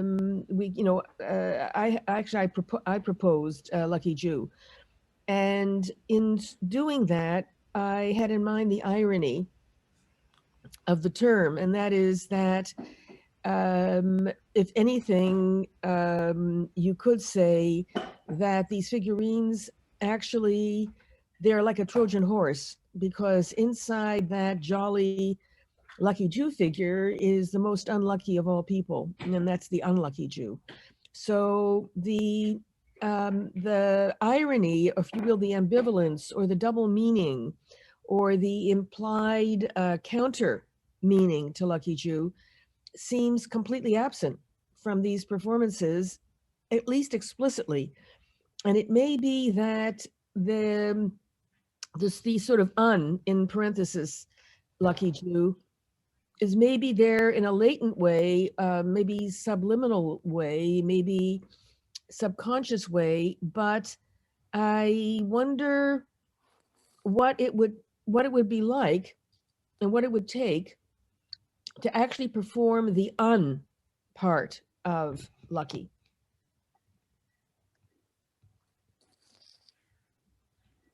Do Michael or Jason, do either of you have a response before I attempt to tackle it? I do. I think that's a really good question, and I think that the luckless part of the performance is, in a way, it depends on the way that it's performed. I mean, there's a lot of time during the performance, whether it's in the original form of the performance or in the current form of the performance.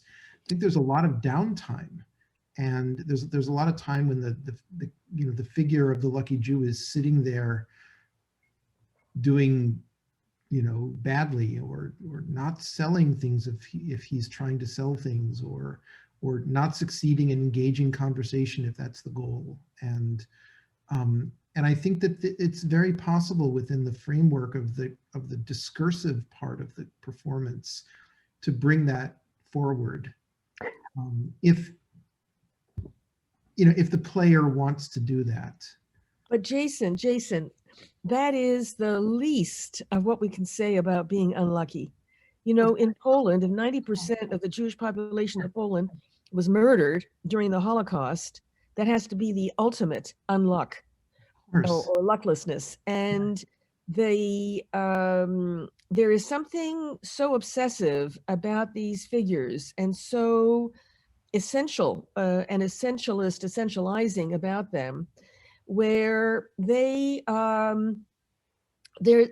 I see them as attempting to get to what is, for those who make and sell and buy them, the most essentialized, most essential. And I mean, so as I don't want to say essentialized, it usually suggests something negative, but let's say what they try to do is to capture something that is unambiguously the essence, nothing ambiguous about the image. The image is immediately recognizable as Jewish without any doubt. And that somehow, I would say, I don't know, there's something, I don't know how to get my hands on it. There's a kind of a tension between those who perform the lucky Jew, who, when they're not in costume, are no different from anybody else walking around, Jewish or not Jewish. Right. And then there is this very essentialized image, which, short of a yahrzeit for tzaddik, it's rare, and certainly most of Poland, maybe Warsaw, Krakow, but for most of Poland, people have never met a Jew, and they've never certainly met anyone that looked anything like these little figurines. So there's, first of all, this gap between real life today Jews who are indistinguishable from anybody else, and these figurines, which are immediately, uncontrovertibly, undeniably essentially identifiable as kind of the quintessence of, quote, a Jew, reduced to essentially two characteristics: the signs of Judaism, of religiosity, and that being linked and linked, of course, with money and with luck. And so, and the thing is that in between the, if you will, the normal Jew and the quintessential Jew are those 3 million Polish Jews that were very unlucky.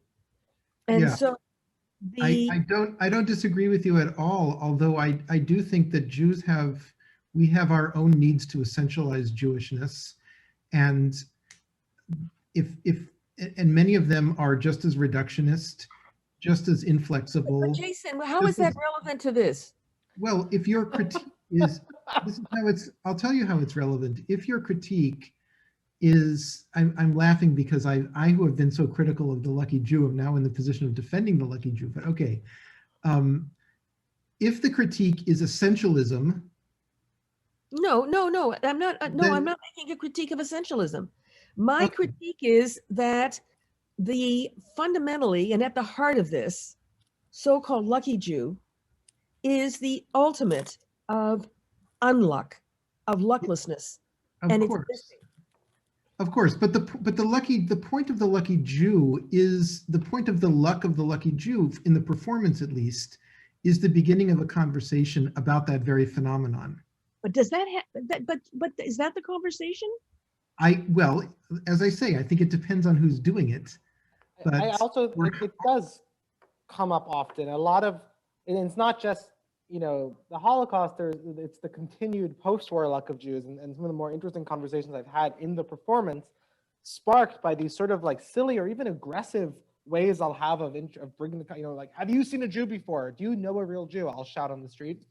And once someone stops me and he goes, do I know a real Jew? Until 1957, my best friend was a Jew. Then he was kicked out of the country, like crying almost over his lost Jewish friend. And I think, but what you're hitting on is there, right? And something we have not really addressed, at least in the portions of the Lucky Jewathon I've heard, and certainly not in this conversation. That, and as Michael brings it up in the video, that it's a little surprising to see these lucky Jews when recently, like not too long ago in Poland, Jews were famously unlucky. I think what's implicit in these images, as you've said, is not just that they're a Jew, but that it's a Jew from the past. That it's a Jew from this, this pre-time, and we all know what the pre is referring to. It's a Jew from before the war, right? But Adam, I think that this is the point that I think that Barbara was. When you were speaking, Barbara, I thought that this is the direction you were going in, was that we have these stereotypes of Jews which emphasize the Orthodox, religious, bearded figures. This is the stereotype of Jews. Jews have them too. If you walk into the Holocaust Museum in Washington, D.C., there's a whole room of pictures by Roman Wiśniak, and a lot of them are that figure. What the Polish version adds is... frankly, is a mistake. That we can, as to why that's there and whether it should be there, that's another. No, but my point is that Tevye and Fiddler on the Roof, there's a whole Jewish investment in the stereotypical image of the pre-war shtetl bearded religious Jew, and Jews carry it around also. It isn't just non-Jews who have it. I know, but Jason, with all due respect, I don't think that's relevant. I don't think it's relevant here, and I'll tell you why.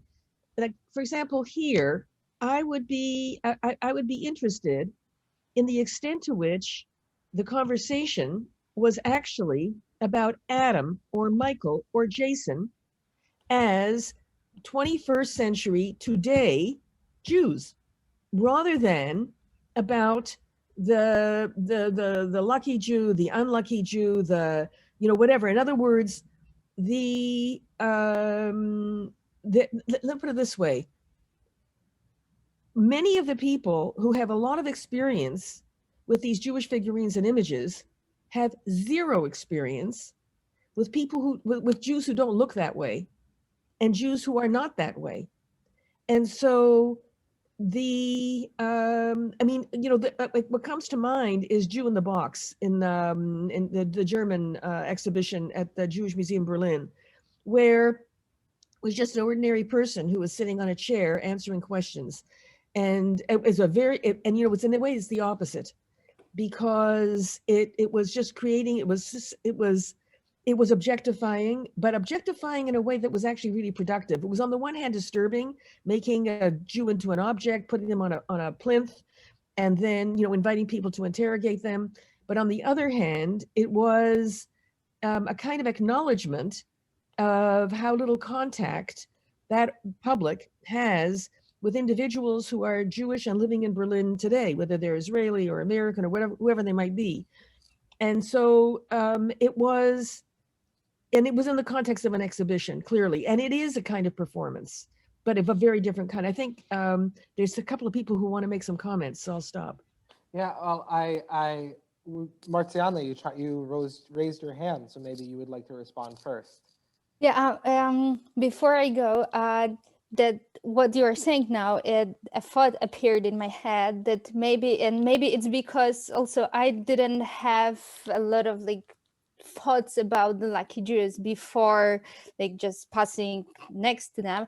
Maybe it's because people in Poland see the lucky Jews and the real life Jews as two different species, let's call it like this. Right. There is no connection between that. Yeah. And maybe that's why young people in the community, maybe that's why we don't find that extremely offensive, because okay, this is like a persona from a legend, and maybe that's how Polish society perceives the lucky Jew figurines.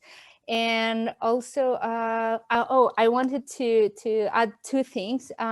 So that what offensive about it, I remembered when I see the Michael's video. So in one scene in the background, there was a sign above one of the stands sending the lucky Jew, and it was used in diminutive, Żydki.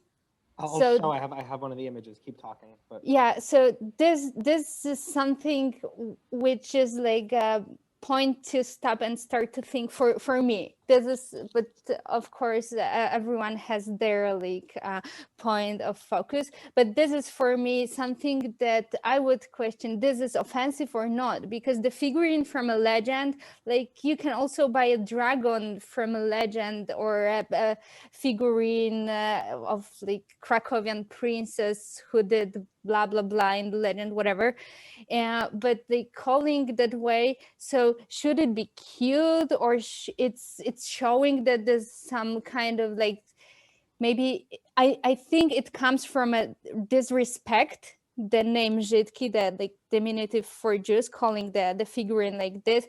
But right now I think a lot of people doesn't connect like those two things, like the unlucky Jews with the lucky Jews.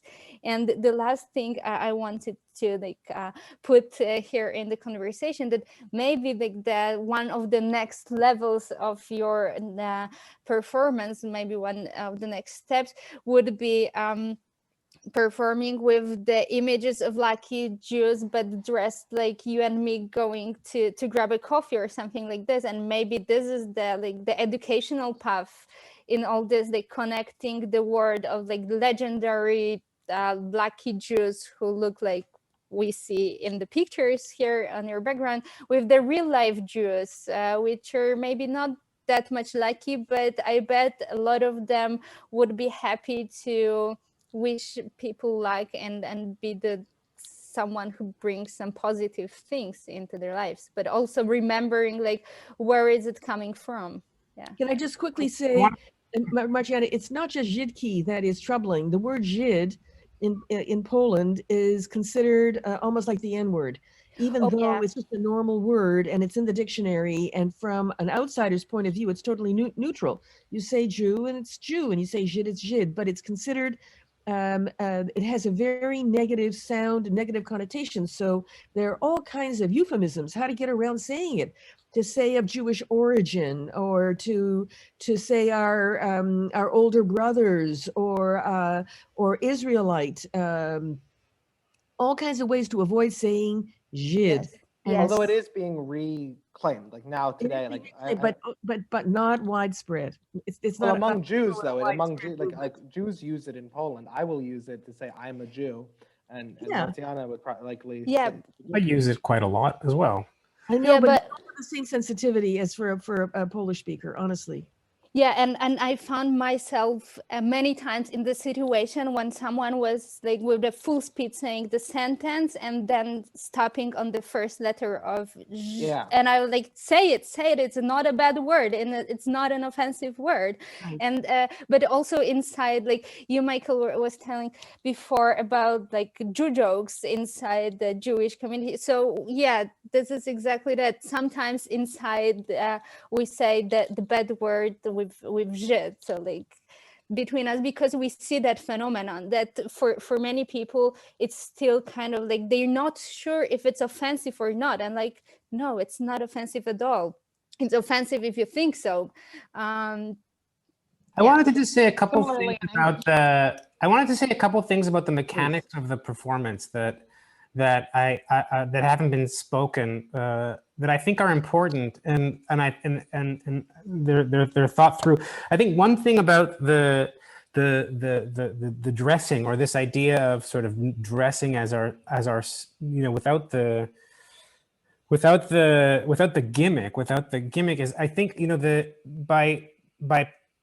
by performing and by costuming, and this is my feeling, by costuming myself as this old-time Jew, I'm operating as something that is instantly recognizable for most people in Polish society in relationship to these images. So I'm dressing as the image, which in my mind makes me instantly approachable, because I'm asking people to approach me. And they approach because they recognize, I think that they recognize that it's a costume. But when you see this kind of real person in costume next to an image of a costume, I feel, for me, the dissonance between those two things is also having a conversation. Like, obviously, I don't dress like that in real life. And I believe that most people understand that. But by seeing me dressed like that in real life and approaching me, I do feel like it is a kind of a flashpoint for that meeting where we do start to have a conversation, and a relationship gets built between someone who may have never had a conversation or a relationship with the Jew. And the other thing that I want to say, and this is interesting, and I often forget to say it, but we talked also a lot about how, or I've certainly thought a lot about how people would talk about this performance. When we were constructing the performance, we spent far more time talking about the performance than doing the performance. Far more time. I mean, of course, we've constructed this 72-hour thing, but the amount, when we consciously made this video because we felt like it would probably be another flashpoint for discourse, like it or not. And by kind of sticking to that, for me, the performance is not just the performing of the performance, but it's also the responding to the performance. It's the way that people have been writing about the performance. It's the way that people talk about the performance. It's the way that people argue the performance, the way that it exposes people's response to the images. That for me is what's been far more successful about this performance. Because I think if it was just the couple times a year where we do the performance. Wow. I think if it was just a couple of times that we do the performance, then it wouldn't be the kind of success that it has been. I think its real success is because of how much people... So our first Zoom bomb. Sorry, I just Sí, removed Candela that. aquí echando mierda a There's esta another mujer. one. Morras en una piscina.png. Sorry, I just removed them. I think for me, the real success is the amount that people have wanted to talk about the performance and the way that I think it's helped bring it into I wouldn't say popular, but a more popularized space. The fact that we're having conversations, the fact that the city was here just prior to this, having a conversation about it, essentially because of the performance in a lot of ways. for me is really a success. And I think that if we would have done the performance in other ways, it wouldn't have been so successful. This is my opinion. Yeah, I need to agree with you, because what I said at the beginning, that before your performance, and I even didn't question the figurine. It was just, you know, the background thing for me and for many people. So I think you did a good thing raising the topic. And also what you mentioned, that this is a kind of bridge, that you wear a costume, but you're real. So this is a bridge between those two words, and allowing people to approach you and start this conversation. But I hope that you will continue the performance and like to respond the current moods that are creating, and like follow the conversation. But I think it's great you're raising the topic, and I need to say goodbye and run. But thank you very much for the discussion and for the invitation and for the performance, which is very interesting for both Jews and non-Jews, I think. Yeah. Thank you for joining us, Marciana. Have a good one. I appreciate it. I mean, I've spoken to this point already in the conversation, but I agree. I think the costume is part of it. I think in both for the being this flashpoint, as Michael's saying, of getting attention around it, of being recognizable as an image, but also it allows us, like when we put on the costume, we get to put on a costume, right? It creates it as something that's separate for us, and for me, it's being able to straddle that divide, being able to straddle the archetype, the fictional Jew, the Jew that does not exist, and the one that does exist, the one that's here, that's me. Are there any comments or questions or responses from Barbara or the assembled? There's some people writing. Maybe someone like Dan, you want to join, and you want to kind of Anna or Ilana, Anna.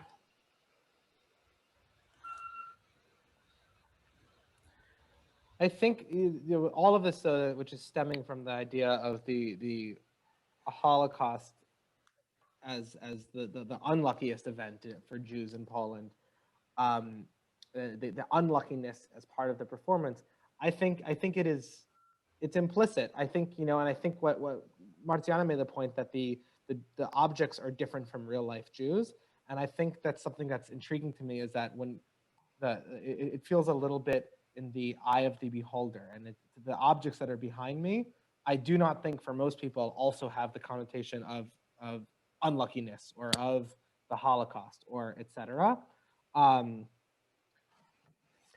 you think it would be really funny, Adam, if the thing was that we just like we lost all our money? We've actually gone bankrupt. Like Hevia, we're just here. We want to be a rich man, but not currently. And this is our only chance. The last ditch effort is not kind of losing our shirt. Yeah, no, there's always room for more backstory. But I just want about these objects. I think for most people viewing them, they're not connected to Jews being unlucky in the sense of the Holocaust. They're just these sort of they connect to the sort of pre-war Jews being financially successful, et cetera, the magical Jew, et cetera, things we've talked about a lot. And I think when we do the performance, because we, as Jews, do perceive the Holocaust, no matter what, in anything Jewish in Poland, we are also in some level thinking about the Holocaust. Because we perceive it, I would argue that it is implicit in our performance, this unluckiness, that we are doing it, that we're responding to it, because we also have this sense of the loss that Jews have experienced in this country. Jason? So my question that I put in the chat was, I see how many levels that this is going on at. Did you go in at a certain level saying we want to have a conversation and the end point of the conversation that we want to have is X? Or was it much more, we want to do a performance, this is kind of cute, it's going to raise attention, then we'll see what happens. I'm interested in what the process has been. And have you had this conversation at the festivals year on year and you've changed the performances you've gone? Or is this the first time you're having this conversation within this kind of a context? Maybe Michael or Jason. No, this kind of conversation has been going from the very beginning. And as I've said, the character of the Lucky Jew has changed and evolved, and there are, even now we're talking, Michael is envisioning, you know, some version of the Lucky Jew that could come to exist. I think that there's one point that is worth making in the conversation about luck, which is that the figure of the Jew with the coin sits right on the tourist stall next to other figures of similar looking Jews without coins. Musicians, klezmorim, or whoever. Like behind me. Right, that there are many versions of this cartoonish character. Not all of them involve the question of luck. We've kind of homed in on that one particular incarnation of that piece of folklore, that figurine, and but that essentializing gesture. To me, that there are actually two sort of parallel conversations that are crossing here. One is the problem of essentialism in caricatures of Jews, and the other one is the problem of anti-Semitic stereotypes about money and luck in particular. And those two things happen to cross in the figure of the Jew with the coin. But they keep going. Those two things, in a sense, keep going beyond the point at which they cross in the figure of the Jew with the coin. And well, one, I see our youngest Lucky Jew has joined in Michael's chat box. I will also ask, I was planning on having her join later, but the conversation feels very apropos of this. I had asked Magda Rubenfeld-Korolewska, who you know is responsible for creating these objects or for designing these objects, if she might join us to talk about just that. Like, what is the look of these objects? How do we get the look of these objects? And what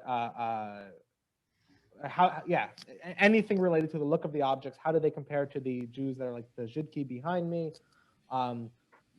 Why do they look like this? Magda. Hi again, everyone. Yeah, I mean, essentially, I'll try what Adam's doing, because if I share my screen, nothing else will be visible. But essentially, I had this idea to create these gadgets at a lecture that Janek Gebert was giving at Limud, and he extended by about 2 hours his lecture, and he was just showing an artifact after artifact after artifact from his collection. And I think that it was when he hit the stitching pattern that I really had an epiphany about, like, if there's such a creativity around these things, and I didn't know, because I thought they were just figurines and paintings, then, you know, why not try it with what we're doing? And I'm a graphic designer, and, you know, I've printed things on things many times, and so this felt like an interesting idea to experiment with. And I think this is kind of how it started, and then it was also in conversations with Janek that I was exploring sort of different motifs. Sorry, you might hear Moses behind me, our dog.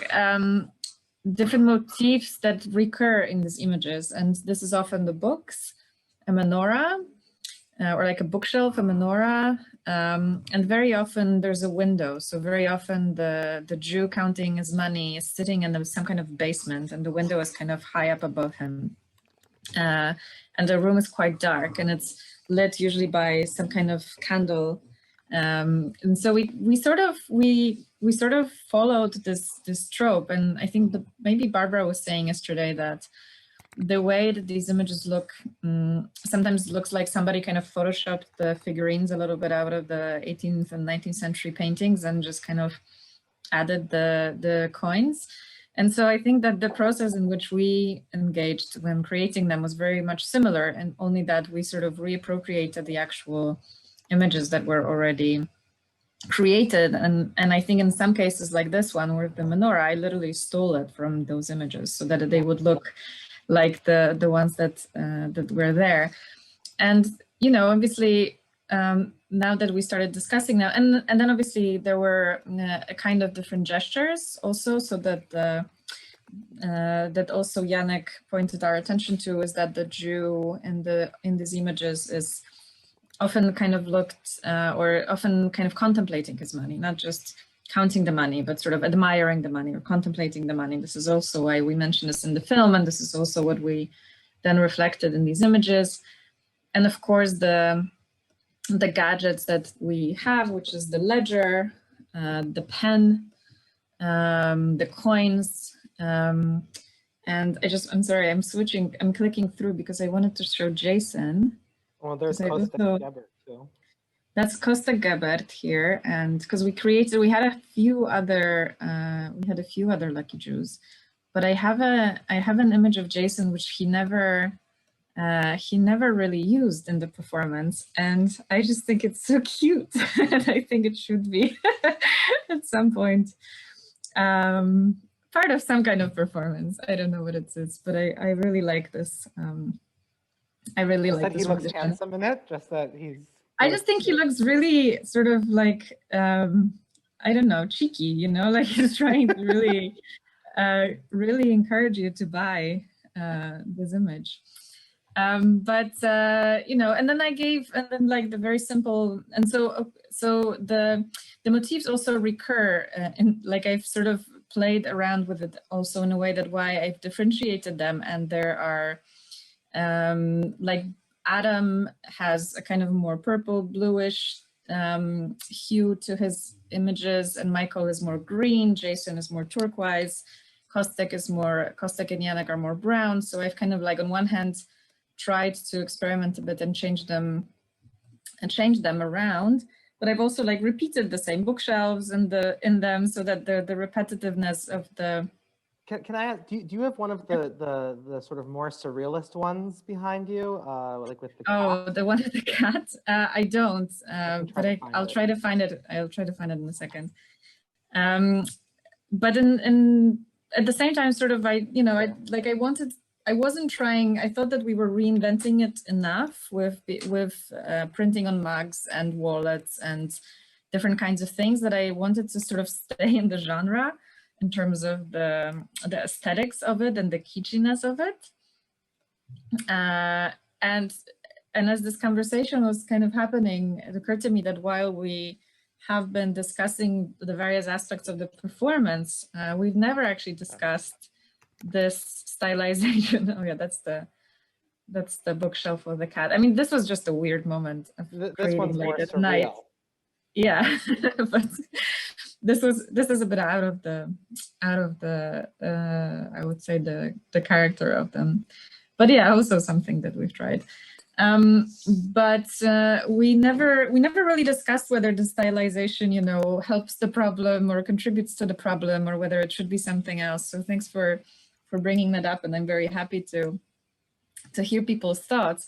But I would probably, my initial reaction or my kind of jumping off point would be what Michael said, that this was kind of a deliberate, the intention behind it was very deliberate and also thought through, so that we can really engage in a discussion about the stereotype. And I think that when Marciana and a couple of other people mentioned already that maybe we should try this with the actual Jews, with us, like just put us in these lucky Jew images and try to open up the conversation. And on one hand, that's an interesting idea, but on the other hand, for me, that is much closer to making it okay for Jews to be represented this way. And we even had a conversation like this with an MP of Poland, who on one hand challenges the existence of these images in Krakow. He's an MP from Krakow. And on the other hand, he said to us that like, oh, what should happen is that you should be making these. You should reclaim these as your own souvenirs. But he means in this way with money, that like, if we were kind of making souvenirs of ourselves with money, then that will be fine. And we can sort of take part in this long and old and wonderful tradition, as I think a lot of people perceive it. and just kind of make it our own again. And so I think that I have a bit of a resistance to creating, to kind of modifying them in that direction, but I'm open to thoughts. And I just want to say one more thing, Adam, before I let you talk, is that we also contemplated, we stayed in the realm of images and printing on things, but we have contemplated a figurine. And I even talked to a sculptor about it, and we got an initial estimate, which was quite steep, so we never tried it. But I would be very interested. Someone on the chat who's willing to pay a lot of his water. I would be interested in also discussing this direction. You can get them 3D printed quite cheaply if you know where to go. Yeah, so maybe Eliasov can connect us. I just want to jump in I'm going to ask you to keep talking. Just a few quick points. One is that yes, I was going to ask you to speak about the sort of weirder things we've printed them on, like the sequined pillows, etc. Two, in terms of connecting to reality, in terms of connecting to what people actually wore, as I said earlier, I was wearing a vest made by my great-grandfather. This is the first time I think I've worn anything. He's a tailor. He was a tailor, meaning that he made. This is another one of his vests. It's like a very small fashion show for Pinchas Neuwenstern from Chaum, but not probably how he envisioned them being worn. But it is the first time that I've this is like a hat from the Gap that I wouldn't wear normally. I probably am not wearing the vest normally, but it is the first time that it's something that I would maybe want to wear. So I've been thinking about that a little bit. And last, but certainly not least, I would like to point out that Halise Lieberman, another one of our special guests, has joined us. Halise is the executive director of the Hobby Center for the Renewal of Jewish Life in Poland Foundation. And I'm going to ask her to hop into the conversation as well, either during this conversation that we're having with Magda about why the objects are designed to look the way that they are. I see you've been taking notes as Magda's been talking, so maybe you have things to say to that point, and also how your perception of the objects has changed in your time in Poland. Barbara brought up the point earlier that most of us doing the performance are North American Jews. Martiana was on with us before, but maybe, as a North American Jew, you have who's lived in Poland for, I want to say 26 years. You've had a perhaps broader perspective than Michael or I have had in terms of how these objects have changed. So both Magda, Halise, whoever wants to take it next, talk about one of these things, please. I think Halise is saying Magda. Hi, Halise. Sorry, I was just looking for the cat. Sorry, one second. Let me just put it on. Yes, so that was one of the weirder, because I don't know if people saw it in your. So that was one of the weirder, kind of more absurdist, I guess, rendition of the Lucky Jew. You were asking why people were wearing what they're wearing in these images? No, I was asking why to talk a little about the. Well, maybe if you would like to talk about the suspenders and the thing, but I think you've sort of covered it. But yeah. Maybe more about the weirder objects. What it's like like the sequin pillows, but also the iPhone cases, etc.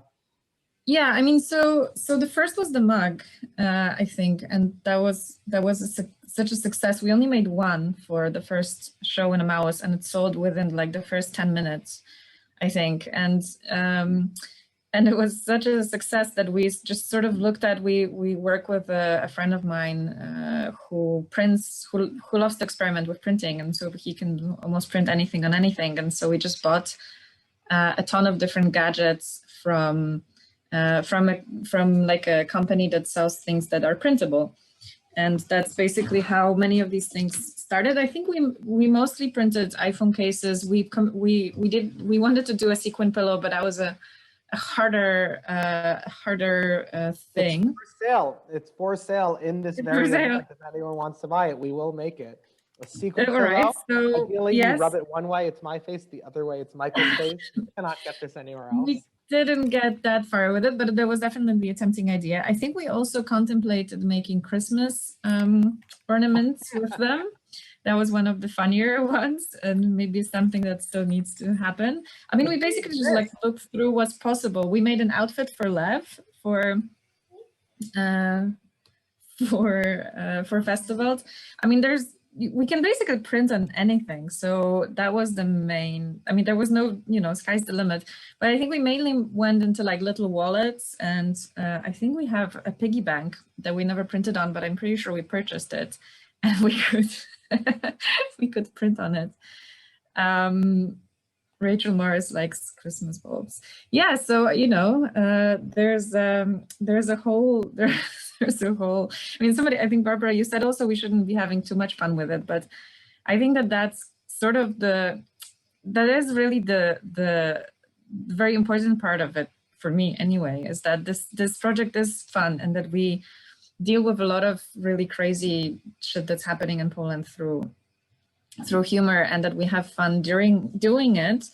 I guess when we built the mock-up of a destroyed Arna Kodesh in front of the Hevra Tehillim building in Krakow, it's an incredibly serious topic for us, but we also had fun doing it because the act of resistance for us was fun. And I think in the same way that women marching on the streets today fighting for their fundamental rights, and it's not a funny topic, but the banners that they produce, or the banners that everybody produce going to these topics, to these protests, are so funny. And I think that that's also what makes this less hurtful, or it makes this less damaging. I mean, at least for me, because if I were to approach this with just seriousness, I mean, it would make me want to cry, because it's such an idiotic thing that I don't even understand. Somebody as a critique to this idea of the marathon said, why, like, what's to discuss? It's stupid. End of conversation. Why are we spending 72 hours discussing this? And it's it's something it's hard to disagree with on one hand, and on the other hand, of course, we know that there's a ton of different meanings and layers in this, but I can really only deal with it if we do it with humor. So there. So yeah, Christmas balls, whatever. If people have ideas, put them in the chat and we can try them. Yeah. I think the fact that they're on sillier objects too, or like weirder objects that you would not normally see a real Jew with a coin on, adds to the performance aspect, right? Like adds to the fact that it makes it clear that it's different from what else, from the other objects that are being sold. And makes it something that's like it also plays in, I think, to this like the Jew who's good with business, and we have made like this full-on business out of it, right? That it becomes like we treat it like it's this like full line of products. Maybe Halise, do you have any thoughts on sorry to put you on the spot, but on with the iconography, how the Jew looks in these objects? Maybe even if you can speak to it, I don't know if you can, but how sort of Jews like how Jews have been publicly identifiable in Poland in the time that you've been there. If we recall, about a year ago, it was at Gazeta Warszawska, Gazeta Polska, which publication published an article that was how to recognize a Jew, that was wildly anti-Semitic, that it was being sold in front of the Sejm, or inside the Sejm, inside Polish Parliament. Maybe, and it was clearly being sold with clearly had anti-Semitic intentions, and yet we're here talking too about what will be recognizable as a Jew for these objects. Clearly very different. But I wonder, perhaps Halise, if that's also something you can speak to. First of all, Adam and Magda and Michael, thank you. Barbara, it's lovely to see you. Being on a call with all of you so deeply invested and deeply knowledgeable puts me a bit on the spot, but thank you, Adam. It's great. I'm sitting here for those of you who are in Poland, in Jeziorki, which is in the borderlands, not far from the Lithuanian-Belarusian border, not giving much thought to the fact that this was one of the hubs of Jewish life, and it adds to all those layers that all of your discussions bring out, but that's for another time. And I'm sorry I'm late. I'm on vacation, so I apologize for my delay, but it's lovely to be here. Thank you for taking a break from your vacation from your Yeah, vacation. it's a pleasure. I just wanted to make a few comments, and perhaps they might be provocative. I'm thinking about somebody, I think it was Dan, might have just made a comment in the chat that part of Jewish culture is to be humorous and to take humor and to find levity where others may not. I mean, I'm sure all cultures have that. So I would say that this is a very important point. However, levity tends to come with knowledge and understanding, I would think. And therefore, when, for example, even when you show me these images, part of me goes, oh my God. And part of me says, okay, we're on this call with people who are informed, who are thinking, who've either been here. But what is the response between someone who's, let's just say, local and informed, and local and not informed, and those who come to visit us from far away, who latch onto these, iconographic kind of, whether it's a Christmas tree ornament or it's a cup, or even a cap and suspenders and a beautiful vest, wear it in good health, Adam. The question is, what do they get from it without a conversation, right? Without an in-depth conversation about it, are they getting the levity? Are they getting gravity? Like, I told you, look, I just told you so, there's nothing changing here. So I think it's so important that when you bring these figures to the public, or these images, that they really have to, I think, sort of engage with you. Because Adam, you and I know, and Magda and Michael know, and Barbara as well, for those people who come to visit us as visitors, come with lots of baggage, usually. And the first thing they're looking for is confirmation that their idea of what Poland is, and please, I'm not talking about people who are survivors or who are children or survivors, but people who have osmosed what Poland is to world Jewry. And they come looking for like validation. I told you so. So I hope that by the time we get to visit you or to talk to any of you, we've come through the conversation of what are these objects and what do they mean? And is it something that's a positive, or maybe it's just an indicative kind of representation, may not be positive. But I am back to this idea of authenticity and context. So I'm excited that you're pushing the envelope. Adam will tell you that I love pushing envelopes, but then I'm very wary there's an edge of the table at some point. And are we being careful with that? For example, I just saw a premiere of a movie, which I don't know any of you have seen. It's called Resistance. It's about Marcel Marceau.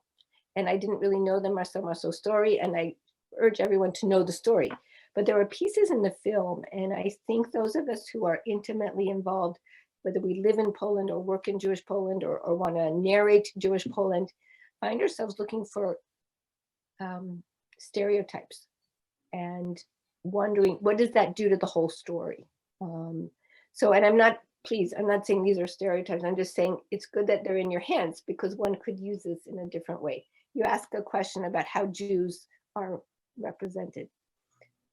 I think we're in a tough time in Poland, as we are in much of the world, where stereotypes, which never really went away, again rear their heads as facts or truths. And I think that, just in all the work we do in cultural life in Poland, whether it's at the Polish Museum or it's with a tour or whether it's the JCCs or Hillel or whatever, is that we have a lot to confront. And I'm afraid that the lack of face-to-face conversations that we can't have, obviously everyone should be well and safe, is making it harder. And that's why these kind of conversations are more important. So has the imagery changed? I think for many, yes, but people seem to, and Barbara knows this much better than I do, you fall back on what you first learned when you don't have proof that what you've just learned is actually the effective conversation. So having shared just a few random thoughts from vacation land. Thank you. Thank you for sharing. I mean, I absolutely agree that the conversation is key, Elise, and you know, we're now in the middle of a 72-hour conversation. This is how much we like to talk about this, and in a way, yeah, I mean, in a way, I don't think that the gadgets that we're creating would ever be appropriate or funny if it wasn't that they accompany the performance, which is the jump-off point to the conversation, and what's more, to the one-on-one conversation, which I think is even more effective. And you know, there have been the comment that Barbara made about the fact that it's Adam and Michael and Jason mostly being part of this performance, or Menachem, who've been sort of the North American Jews, and that's true. But I've been in the performance countless times, and in the beginning I translated for Michael and Jason, and I was the intermediary, and I also was not just the translator, but I was also giving a lot of context and discussing with people. And you know, there were multiple times where basically the conversation would veer off and they would just want to talk to me. And there were several people that admitted to their Jewish roots while having that conversation, or talked about different things. So I think that there's a lot that exists, I think, once that interaction starts. And this is why I think this performance is so wonderful, that it does have that this is kind of the essence of it. Is to discuss it. And the reason why I think it didn't work online, because when we, as a performance, because when we first did the 6-hour online Easter market fair in the spring this year, when it was canceled and we couldn't do the performance in person, we tried to do a version of this in just through Zoom, and it didn't work as well, and people didn't want to engage in the performance. Of course, we didn't have the context, but I think that also, just as a performance, it wasn't as effective. So this is where we kind of pivoted and rethought it into this marathon, where we just talk about this issue rather than doing a performance as such. But I think that's also kind of the wonderful thing about it, is that it keeps evolving and it keeps adapting to the different settings. You know, you both touched on this thing about the conversation about. And I think Elise used a frame, local and informed, and local and uninformed. And, you know, pretty much everyone who's joining this call, even if they have different opinions about the performance, even if they have different, you know, positive or negative opinions about the performance, people at least have a fairly similar perception of the objects themselves, or of the maybe not you know, it's not like a one-to-one matchup, but I think what is different, what's missing, is that when people are joining us in the call here, they're aware of the context that we are a festival doing this conversation about lucky Jews. Not everyone who's commented on the post on Facebook has that context, but people who are joining the calls tend to have that context. And when we do them in the street, as we've mentioned earlier, we have these stickers that we put on the back. Sometimes we give out little business cards almost with information about it, but it is not the first thing people see. The performance aspect, the context that people have is different. The context is, there are other people here selling lucky Jews, they're selling Jews with coins, and here are some Jews selling Jews with coins. And I think that's an interesting thing that brings us into one other critique I've had of the video that Michael and Jason made that we showed before. The critique I have not brought up is that to me it feels like Poles, non-Jewish Poles, are the butt of the joke in that video. And in maybe people disagree, but in the performances that I do, typically I try to bring people into the joke. Typically I want people to be on to walk away, even if they don't agree, even if they don't think it's really an effective art piece, even if they're like not even really sure if it's an art piece, they're at least aware that there is a project happening. They are aware that they are not just being picked on for like a candid camera kind of thing. And or as Barbara just stepped away for a second, but as Barbara and Erica said earlier, I hope that people don't feel trapped at their worst.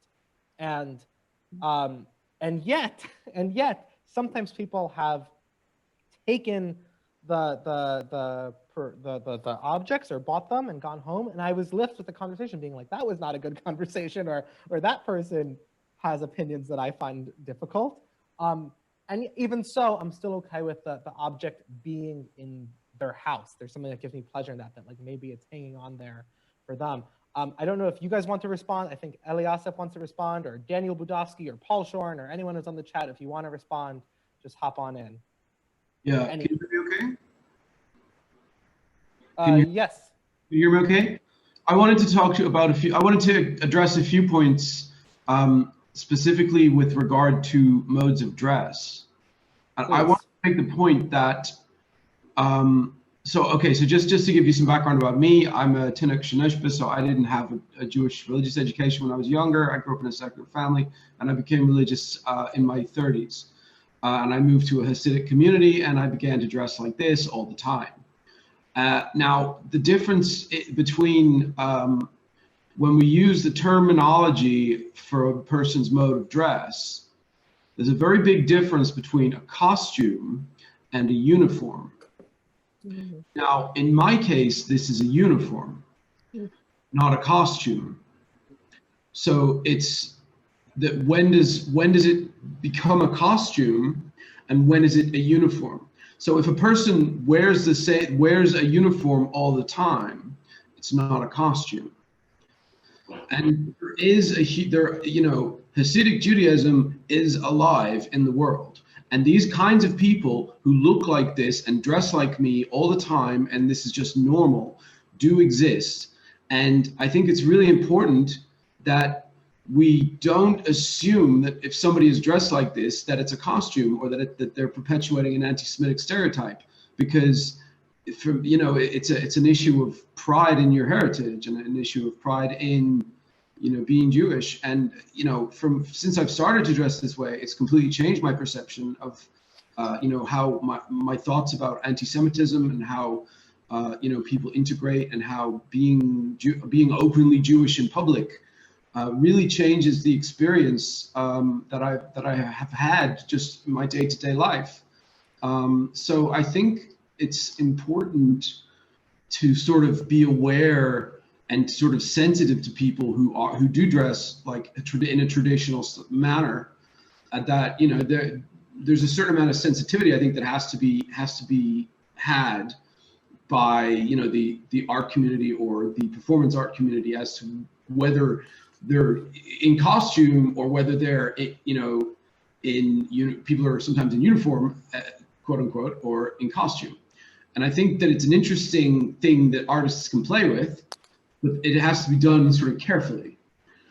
But at the same time, I think that there's a tendency to jump to the conclusion that that as soon as you see somebody dressed in a traditional, say Hasidic style, that they're in a costume, or that they're trying to make some kind of statement, or there's some kind of anti-Semitic stereotype at work, and that's not always the case. So I think that's something that academia has to sort of really begin to get its head around, because people go, oh, this, they say, oh, Orthodox Jew, this old-timey pre-war shtetl, but that's not really the case. There is still a living Hasidic community. I mean, in Stamford Hill is one of the largest Hasidic communities in the world. In Israel, the Haredi population is growing faster than any other Jewish population, and we are rebuilding Judaism slowly. The population has now got to the point where it's almost the same as it was before the war. And so I think that we need to kind of look to the future, and the future may look a lot more like the past than we think.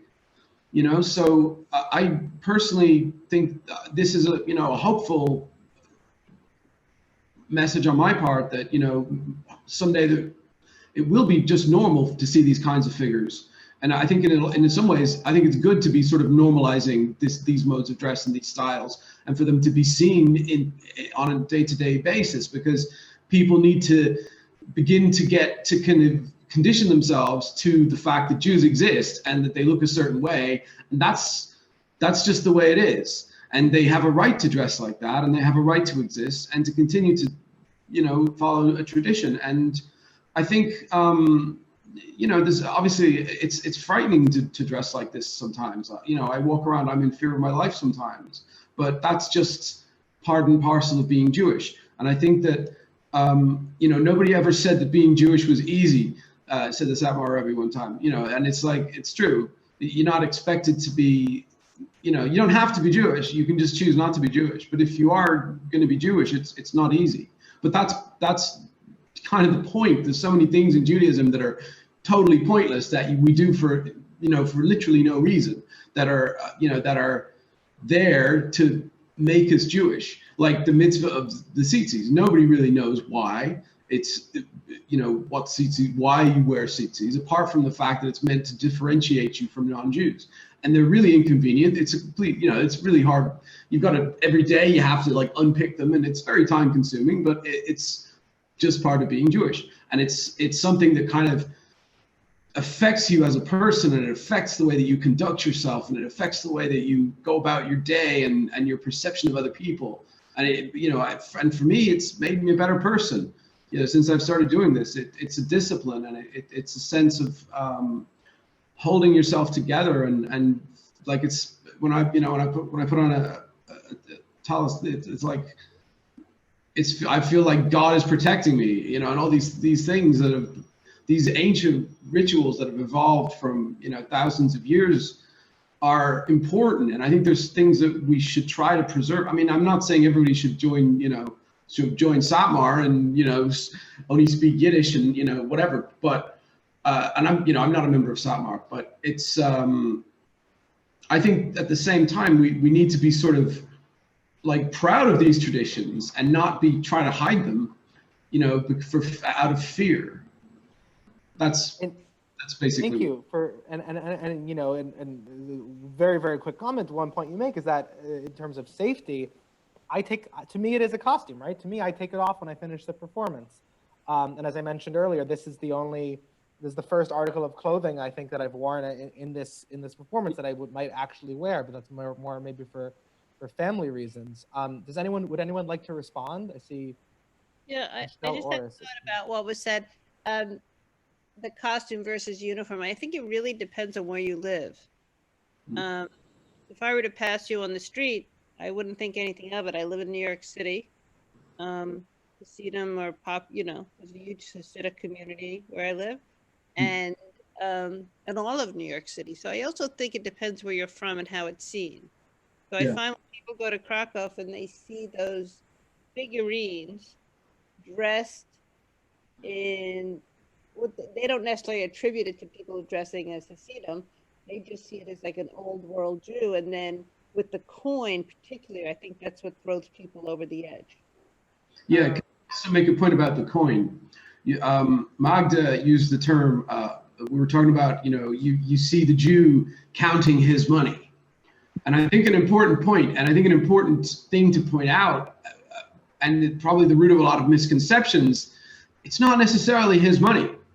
You know, he's probably counting other people's money. It's just that as a Jew, he can be trusted with other people's money. That's really the point of it. And historically, that has been the reason why Jews have had money, because they're trustworthy.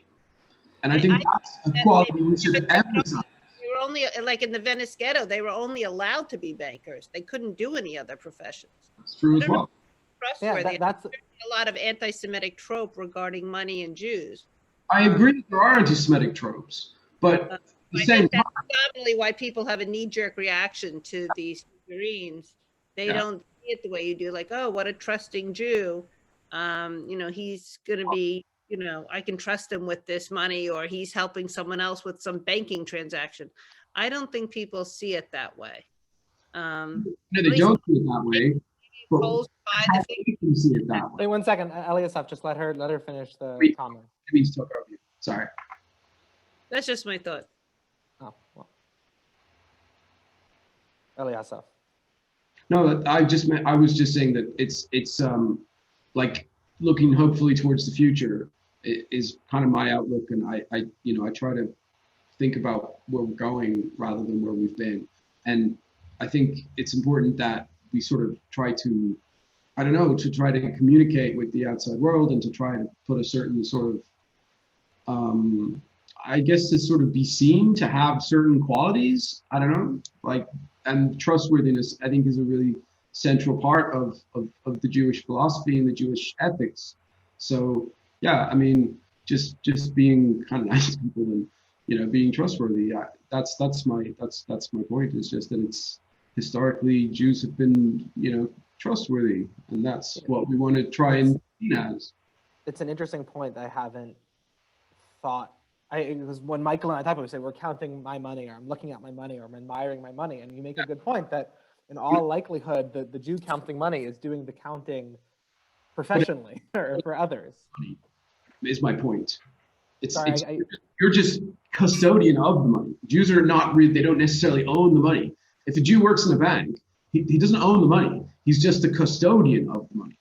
And that's kind of been the history of the Jewish people ever since the Bet Hamikdash, which was the central bank of the Jewish people. But nobody, the Kohen Gadol didn't own the money. He didn't own the Ark, you know, all that stuff was entrusted to the rabbinate or whatever. And that was, it was about a community, and it was about being trustworthy. And that's, I would like to, I see that, Dan, you know, you've not only turned on your video, but unmuted yourself. Perhaps it means you do have a coherent thought to offer, as you say.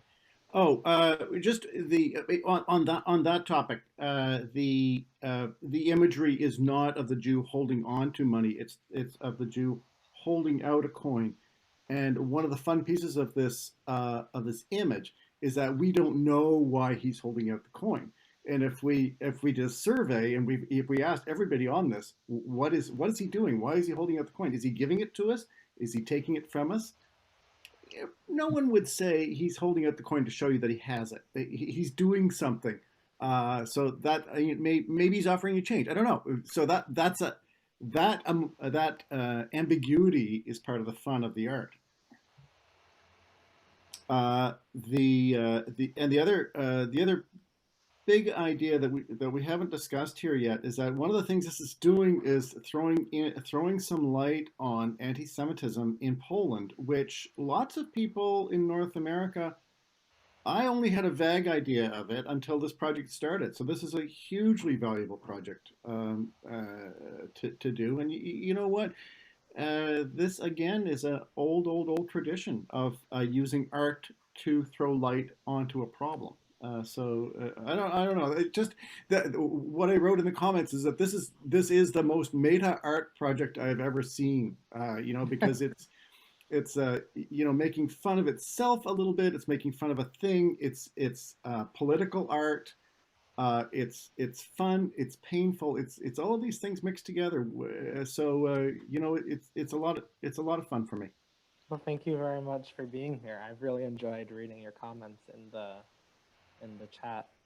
Yeah, and it's funny that we don't have a word in English for something for clothing that you wear because it's part of your culture, not because it's a costume, and not because it's you know, not because it's a costume. You know, the native culture has picked up this word regalia, which until you use it 1,000 times sounds a little bit weird, but we use it in English because there is no other word for something, because costume is really the wrong word, and as you guys are saying, costume is really the wrong word for your cap and vest. Yeah. Well, actually, you know, but when I do the performance, to me, for me, it's the right word. For Eliasaph, it would not be the right word. But right, but when we see Hasidic Jews wandering around, you know, Hasidic Jews going about their business on Manhattan, that's not a costume. That's just what they're wearing. That's just, you know, it's just their clothing. Yeah. I think, you know, it's been a while since I've tried to woo anyone into the real core element of the performance. If I could say, I see there's a lot of people with faces or showing your face now. I would encourage you, if you're able to, if you're on gallery, if you're on the screen, if you're able to turn on your video, please turn on your video, because with me is not just the costume, is not just the objects behind them, but we have actual Lucky Jew merchandise here with us. Come be complicit in this with me. There are magnets. These, as I said, are quite strong magnets. So if you have a weak fridge, fear not. These can go on your fridge. If you have a strong fridge, these are rather weaker magnets, but they do exercise your brain. It's a jigsaw puzzle. This one is of me. offering a coin. We don't know why. We don't know whose coin it is, as Dan has made the point of saying. Perhaps most dramatically, if you have someone in your family who's recently gotten married or has small children and you need to decorate their bedroom, this takes up quite a lot of real estate on the wall. It's a rather large canvas, but this, you can't go wrong with this one. If you follow I believe Khani has shared it in the chat, the way to buy these objects, or she'll share it again in a second. You can fill out the form. You can message Khani if you have any questions about how to do it. They will be shipped right to your home. In these times of COVID, it is hard to go out and buy your Lucky Jews. Thankfully, we've made it possible. I believe no other seller of Lucky Jews, of Jews with coins in Poland has taken the opportunity to reach around the world and send these little items of luck straight to your home. Just to back you up there, Adam, I just want to say that, I own one of your Lucky Jew mugs. Please. And I can't tell you how much my life has changed since I made that purchase. Can I tell you, Michael? Can I tell you? My day has gone downhill because I'm drinking out of a blue mug. Why? Sometimes when I want extra luck, I drink out of my own mug. Right, but you don't want to overdose on the luck. I don't want to overdose. I like to use one of your mugs as a bit of an appetizer and aperitif before I go to the main course, which tends to be me. It's just more about my age. But yeah. I gotta tell you though, as soon as I start, I like to start my day with one of you. Oh, that's very kind. Yeah. Let me tell you, I came back to my home in Warsaw and found that my roommate had accidentally destroyed my mug. The one of me and the one of you survived. Like the bush that was burned but was not consumed by the fire. Wow. What do you think the lesson is? The moral is there? And the moral is that if you don't have a Lucky Jew mug, now's the time to get one. Do you have any other objects with you? Do I have any other objects? I don't know. I don't know where they are. I've got them all over the place. I always keep this close by, but this is of course not, this is of course from the Emmaus Market. This is true. I don't like to be too, I don't like to brag too much about the amount of luck I've got to offer the world. Well, I hide, to counteract the negative effects of the generic blue mug, I have a little coaster on it to sort of breathe some luck upon it. Actually, my sister just sent a picture that's interesting, and it's got an interesting story to it. So I'm just going to show you this. This is a picture of my my niece, and you could see that she's sitting there over a mug of me. And this is a true story, no joke.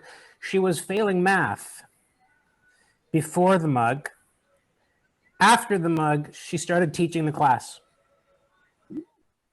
Amazing. And I wouldn't believe it from anyone else. Yeah. From you, of course.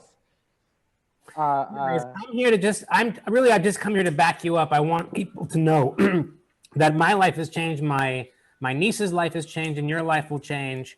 I really encourage you to try Adam's Lucky Jew, anything, because because sometimes, Khani is on the call, and Khani about a year ago came to our humble little stall in where were we? Not Placnowe, in Hala Targowa in Krakow, in the marketplace, and the object that spoke to her was an iPhone case, right? One of these gorgeous iPhone cases that we have. Oh, those are beautiful. They're beautiful because when you make your calls straight to God, it's important to have some luck with you. And she bought one of these iPhone cases, but lo and behold, the case, it did not fit the phone. It did not fit the phone. And yet she attempted to put the case upon the phone with no regard for the size of the phone. And what occurred?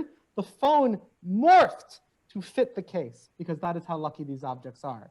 This that sounds a bit like a Moses moment. It sounds a bit like a Moses moment. It sounds like a Moses moment. Speak. Well, Michael. I was just speaking of the two staffs, of course. You know, there was the one staff and the other staff, and they both became snakes. And the Prince of Egypt Moses moment. The Prince of Egypt Moses, like my dog, the Prince of Egypt Moses, and maybe it's not a morph that one snake ate the other snake, but you could argue that the snakes morphed into one, which was an act of God, not unsimilar to the act of God that you clearly saw the phone. Yeah, exactly. The real question is, if you put one of your phone cases on one of mine, or vice versa, which case would overlook the other one? How would the cases morph into a single case? I have a question regarding the phone cases. If it's yes, who's here? Sorry, let me just look who is. This is Elias. Yeah. So obviously I'm very frum, so I have a separate phone case for Shabbos. I'm looking for a new Shabbos phone case. Are these suitable for Shabbos usage? They can. This is the marvel of them. They can be Shabbos or not Shabbos. They are inherently from these cases. So you get to decide. What I would recommend is having perhaps an Adam case for every day of the week, and then an every day of the week, and then a Michael case for Shabbos. Mm-hmm.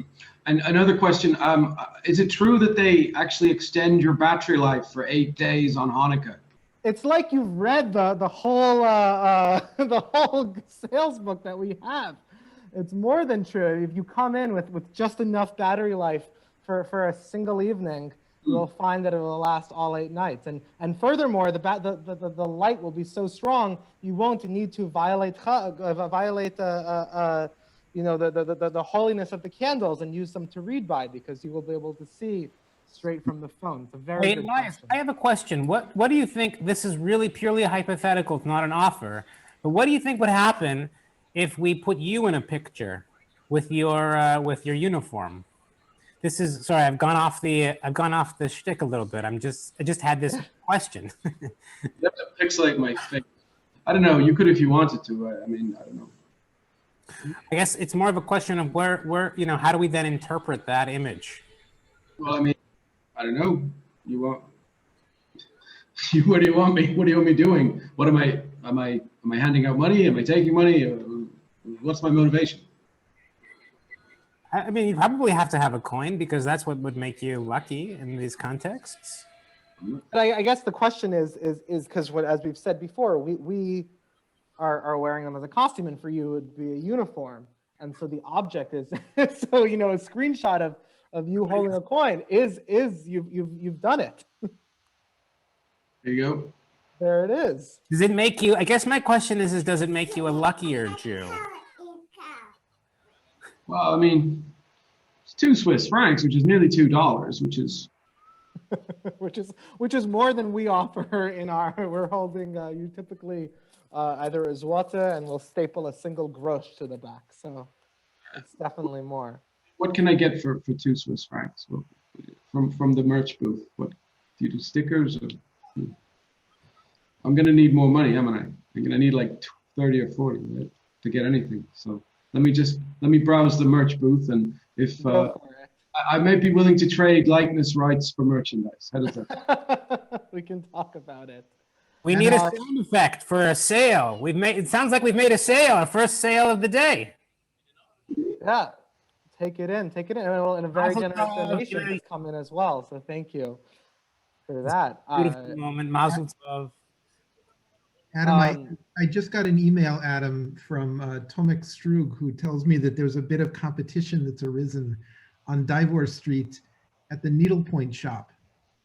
There's in between, he was in the needlepoint shop, and in between the template for the Virgin Mary and 2 fishermen in a boat is a lucky Jew. And these are very, the template apparently is rated on a level of difficulty 8 out of 10. It requires 50 different colors of thread to make it. That's, if it can be done, then that in and of itself is an achievement. I should say, we saw recently Michael, do you have a photo of it? We saw in Platz Nova, someone selling an image of like a Jew with a coin, but titling it "Lucky Jew" in English, and we were like, that's our thing. You have a photo? I mean, I'd have to look through all of my photos. Trying to find one. Paul, did you intend to bring yourself in here? Do you want to say? I brought Paul in because he's got an alternative Lucky Jew. Here, I'll spotlight Paul. Hi guys.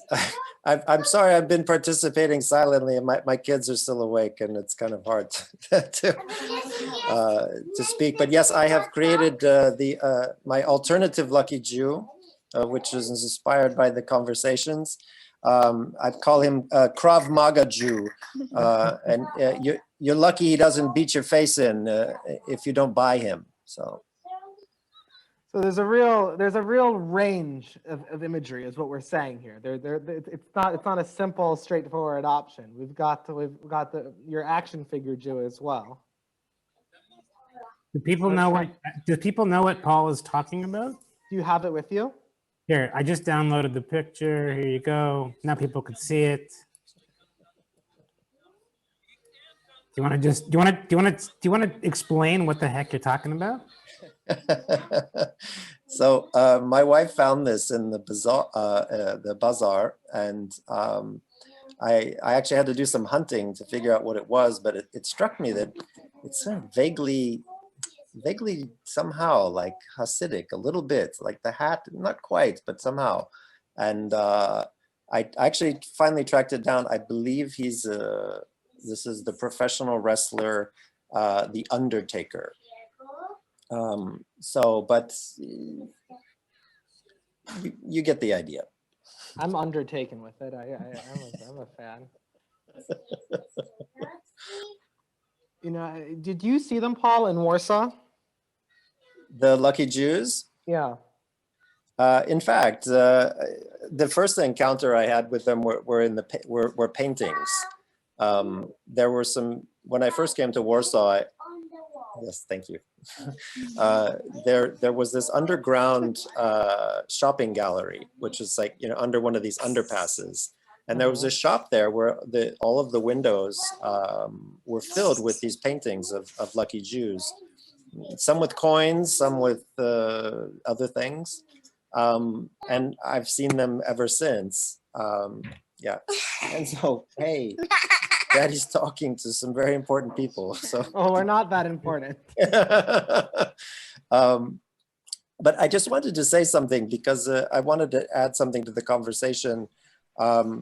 So my wife's grandmother has one of these in her apartment, and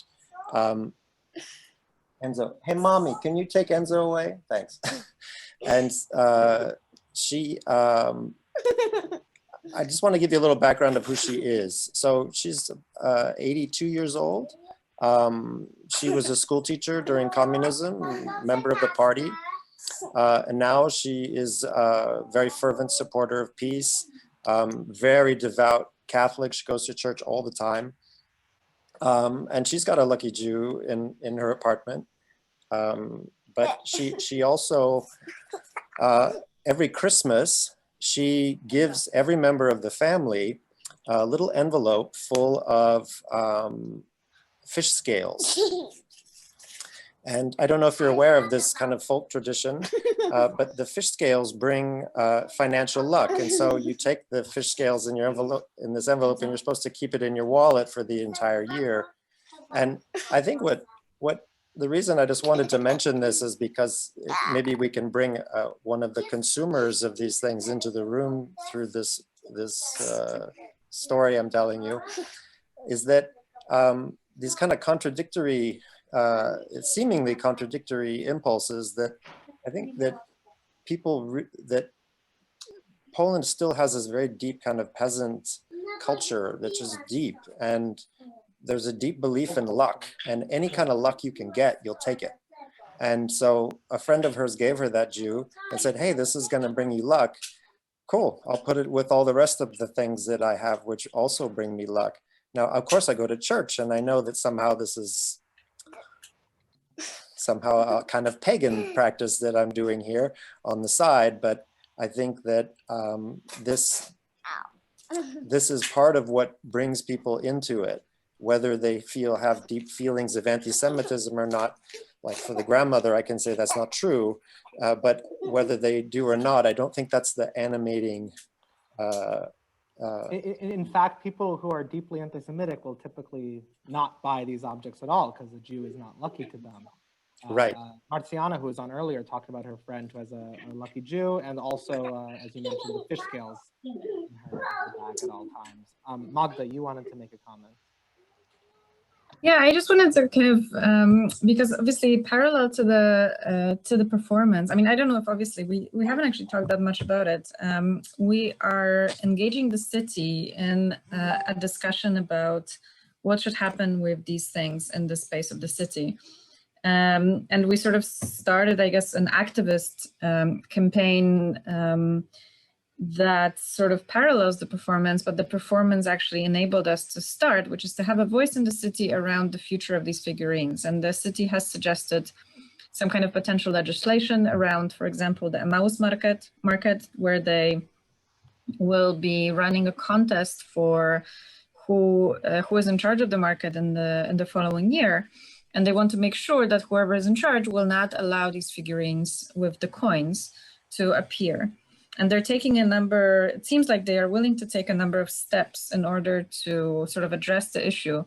But I think that we just only started to discuss it. And when we started the performance, this was not in the realm of possibility at all. But it also is sort of gives the credit to the performance that we've been able to get to this place because of it. But it's something we're thinking through, and something that I would love to hear people's thoughts around. What do you think should happen? I mean, to kind of explain the context a little bit, is that Krakow is probably right now the city where these are the most visible, even though they exist in a number of other places. Probably Krakow and Kazimierz Dolny are the two where these figurines are almost synonymous to the souvenir from visiting the city. And it's a huge issue for a lot of tourists that are coming here and encounter them, and obviously for people who live here, that they are represented by these kinds of souvenirs. So what do people think should happen? What are some of the, apart from some of the creative interventions that we were talking about, maybe making a contemporary Jew with the coin and all of this stuff, I think we have a real ear now of the city and the different institutions, the tourism department, the Museum of History, Museum of Krakow, the director of which was also our guest earlier today. The city's contemplating, recreating the souvenir market somehow, or reinventing a souvenir from Krakow that's a bit different. What do people think we should offer or suggest or do with this thing now that we actually can do something? Is my question. I'd love to know what Barbara has to say. Yeah, me too. Me too. So, well, I think there are, to tell you the truth, this is really part of a much wider conversation that has to do with the tearing down of statues. So whether they're Confederate statues, slaveholder statues, colonialists, whether it's Columbus or Robert E. Lee, in the United States and also now in the UK, I don't know where else, there is a huge debate about what to do about, in this instance, statues of figures that can no longer be seen in a neutral light or even in a positive light. And they represent all kinds of different issues. Now, it also goes to museums, for example, in New England, where you've got an art museum, and on the wall are these beautiful portraits in gilt frames of the luminaries of the history of the town. And it turns out they were slaveholders. So what do you do? So one response is get rid of it. It's got to do also in Europe with Lenin, statues of Lenin, statues of Stalin. What do you do with the fall of communism? Do you simply pull them down? Do you destroy them? Do you make them vanish? What do you do with these images when you have become extremely sensitive to their toxicity? That they have become, through whatever kind of, I would say, rise of historical awareness, that is, something has happened to make them toxic. And, you know, whether it's a playful performance like the Lucky Jew, whether it's Black Lives Matter, whether it's the fall of communism, whatever it might be, images that were once heroic, positive, have become, well, at the very least problematic and at the worst toxic. So there's a whole range of ways to respond. The knee-jerk way to respond is get rid of them. But there are other responses. So for example, in one of the museums, they wrote an additional label that in a sense provided the untold story of this luminary, this celebrity from this town's connection to slaveholding, for example, or they gave counter tours. This is not unlike what you're doing with Lucky Jews. That is to say, you haven't gotten rid of them, but you are raising awareness of what's problematic about them. So, so they would do that. Then there are others that have, for example, there are all these statue parks in Eastern Europe. There's one outside Vilnius, there's one outside Moscow. I think, I don't know about Moscow, but certainly I know for sure Vilnius and other places. Oh, for example, also in Estonia, where basically what they've done is, oh, and also in Germany and Berlin, what they've done is they've taken these toxic statues and they have moved them from their pedestals and from the center of the city into a kind of cemetery of themselves, a kind of statue park.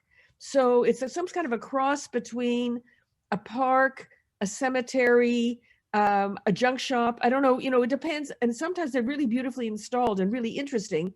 And when they are moved, they aren't necessarily reinstalled on their pedestals. Some of them might be lying on their side on the ground, so that they're, in a sense, they don't destroy them, they don't get rid of them, but they move them and they put them and in a sense save them in a completely different context. And so that would be another response. Then there are responses where there is at least a proposal to juxtapose the troublesome one with a kind of a counter example, which actually, in terms of the Lucky Jews, the possibilities are absolutely endless of what could be done. So what I would say is that removing them, which is to say closing down the entire industry of making them, is one approach. Another approach would be, I would say, well, for instance, I don't know the last time you were in the Tel Aviv, in the Ben Gurion airport, outside of Tel Aviv, but Steinmetz and the gift shops, I have never seen so many Jewish figurines of all kinds. I mean, much more even in the biggest gift shops in Poland. Tons of them, and many of them are Hasidim, and they're klezmorim, and then there are also these bobblehead, Golda Meir, and bobblehead Ben Gurion, and bobblehead this and that. I mean, honestly, if there were a Ruth Bader Ginsburg bobblehead, I would buy it immediately. So the prevalence of figurines of dolls, essentially, of all kinds. It's not just a Polish thing. The Polish issue has to do with what they look like. So one question is, what might replace them? And I just think it's a really interesting question. What might replace them? Maybe the replacement would be I would say a series of heroes. Maybe they would be figurines, and it would be Janusz Korczak, Rosa Luxemburg. You can pick your hero. Rosa Luxemburg, Ludwig Zamenhof, maybe Marek Edelman, maybe Adam Schorin, Michael suggests. Pardon me? Michael suggests Adam Schorin, Michael Rubenfeld. Adam Schorin, et cetera. So maybe it would be, and they can also be, I mean, they can be within the genres that we know. I mean, for example, now there's a whole new genre of Hanukkah lamps. And the most recent one that I saw that Schiffer Epstein posted on my Facebook page actually has Biden and Kamala Harris as the shamas. And then it has, you know, the holders for the candles, and I can't remember now what else. But I would say, I think that the imagination that you've brought to the performance could also be applied to the what I'd call the industry, because clearly there's a whole economic industry involved here, and I just think that there are more options than getting rid of them. I mean, for example, first step, get rid of the coin. I mean, does that mean nobody will buy them? Are they then unlucky? Are they then have they lost their magic? Yeah.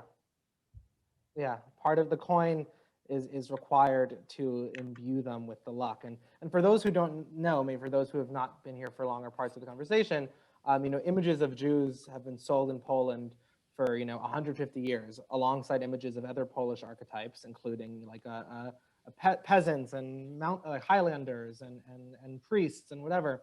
And then it wasn't until the late 70s, early 80s that these images started appearing with the coins, and they appeared at the end of communism, you know, sort of as this promise of capitalism, as the promise of earning money. But the images themselves had been, you know, had existed for a while. You know, Barbara, of the things you bring up, sorry, Magda, I'll say very, very quickly, unlike most of the monuments that are being debated or taken down in the United States, post-Soviet lands, in addition to just having statues, will have whole, like, you know, mile-long monuments. It's a harder thing. It's something that's very interesting. Like in Berlin, if you go to the Soviet War Memorial, which is the memorial that the Soviet army built after destroying Berlin after the war, it's massive. It's you know, several hundred meters in Treptower Park, and you go there and it's like a skate park today. But it's crazy because it's like, how does this thing become mundane? How does it become de-weaponized? I'm sorry, Magda, I know you had a comment. Yeah, I just wanted to, thank you, Barbara. I mean, I think that the parallel with the monuments falling down is very apropos here, and I think that this is really a direction in which we need to think, so that we can kind of keep them around, but really figure out a useful and constructive way in which they can exist. But I'm not convinced about the taking away of the coin, because, for example, thinking very specifically about the Emmaus market, the city is about to publish these recommendations for the firm that will be organizing them, and just saying that we're not agreeing for there to be figurines of Jews sold with money would basically probably lead to that people would produce these same kinds of figurines, and then anybody can attach the grosz, right? Because everybody has a grosz. It's not any specific unique coin. So how do we think? Let's think just the mouse. Let's think just this market that happens around Easter. Do we think there's a way in which we can make recommendations to the organizers that they sort of allow some kind of, maybe, because obviously we can't just ban them, but that they allow something, but that we still make a step towards getting rid of the hurtful representations? No, if I can respond quickly. Yes, well, first of all, the earliest figurines that I bought didn't have a coin. They were these praying Jews that, with a piece of paper, usually a clipping from a newspaper that had Hebrew writing on it or something. So it was like a praying Jew. It wasn't, it didn't have a coin, and I don't know, I mean, that definitely was a mouse. It was a toy, basically. It was a toy.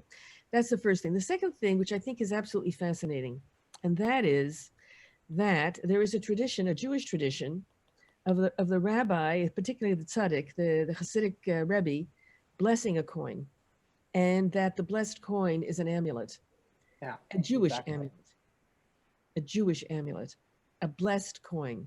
It has nothing to do with counting money, having money.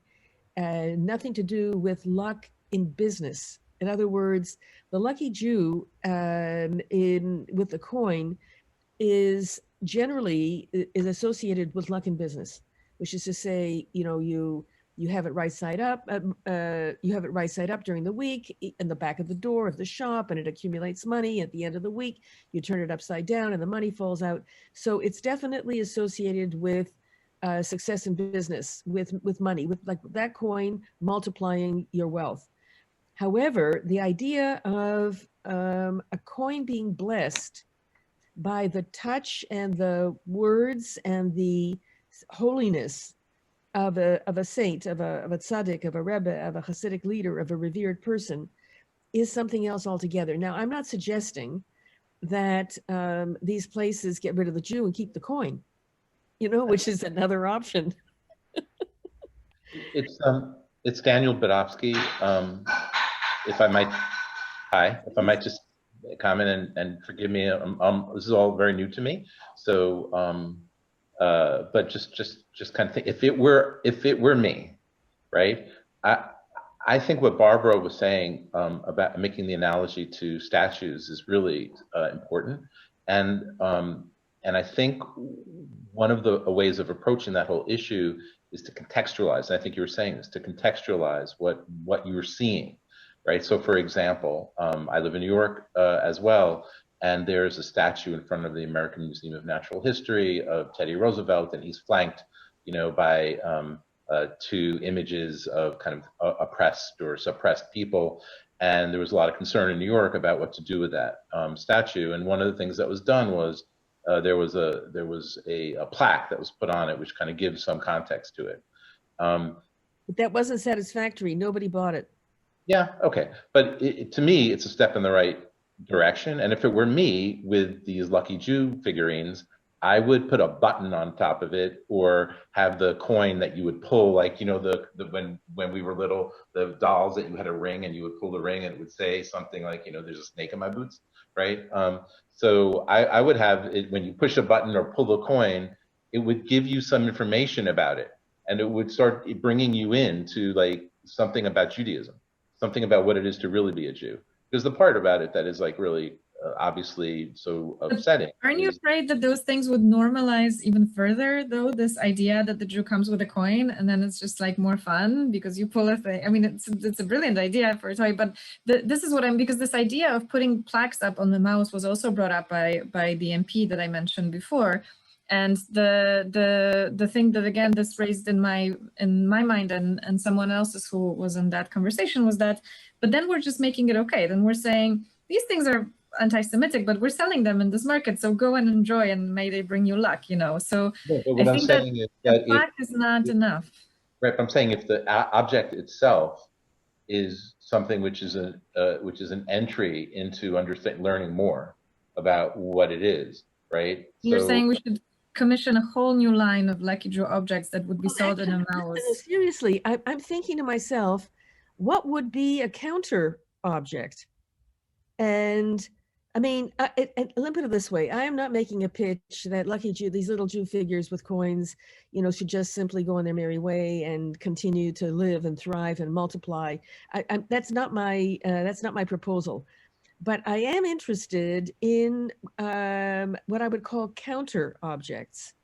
And of course, these objects that you can buy, some of them are so inexpensive that they're, they're tiny and they give them away. They're so cheap. So, but are there counter objects that could do two things? Offer an alternative if you wanted to buy something, but also shine a certain kind of light and raise kind of questions about the ones that the Jews with a coin.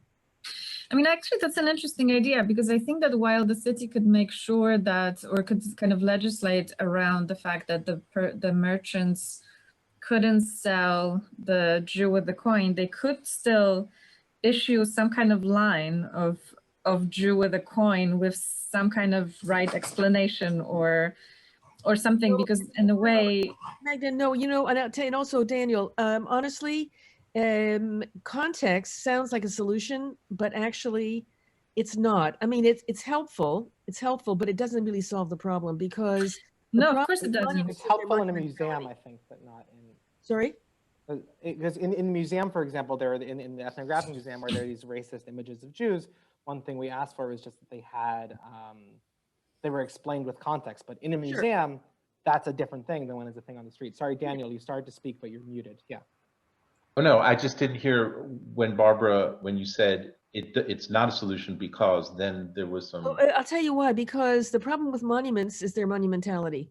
That's the problem. And context does not somehow, I would say, deflate or diminish the monumentality, like the Robert E. Lee statue, for example, the Roosevelt statue. So I would say that part of the monumentality that they're kind of sanctioned by the state, right? I mean, so that you know, that there's power that goes along with it, as opposed to something which is like a cultural item that's just in commerce. Actually, not by the state. It's Daughters of the Revolution. It's those women in the South that put up all those Confederate monuments, not by the state. Voluntary association, you know, the lost cause. That's where it was coming from. It wasn't the state. And it's the size of the monuments, the height of them on pedestals, you know, on Monument Avenue, in the center of the city. You know, it's all about monumentality. I mean, the interesting thing about these Jewish figures is they're miniaturized. They're small. And that's very, very interesting. I mean, you know, you don't have, that would be interesting, like the Macy's parade, a huge balloon of one of these Jews with a coin. I mean, could you, you know, gigantic. Could you imagine it? I mean, it would be, you know, it'd be hard to imagine, but there's something about the miniaturization of them and how cheap they are and how ubiquitous they are. So I guess I still think that it's worth thinking about what I would call, I don't know what I would do with the Jews of the coin, but I would like to think about counter objects, what they might be. I have an idea. Can I? Yes, please, Mayor. Okay. Shavua Tov. Nice weekend. Okay. I have a very good idea. The price of the statue should be raised for, let's say, 10 zloty. Sorry? Make them more expensive. Yes, it should be more expensive. 1 minute. But the money will transfer to restore Jewish cemeteries in Poland. Now that would be lucky. 1 minute. 1 minute. I promise you that they're going to stop to sell it immediately.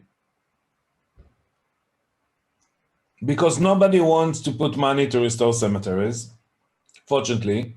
Then they will say that the Jews trying to get more money because we already have the money. Okay? And then they will say the price is so high, it's so expensive, why to buy it?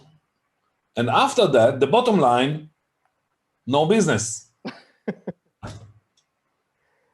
Yeah, I feel like that's an interesting iteration of it, where it's like a reverse psychology takedown of them from the inside.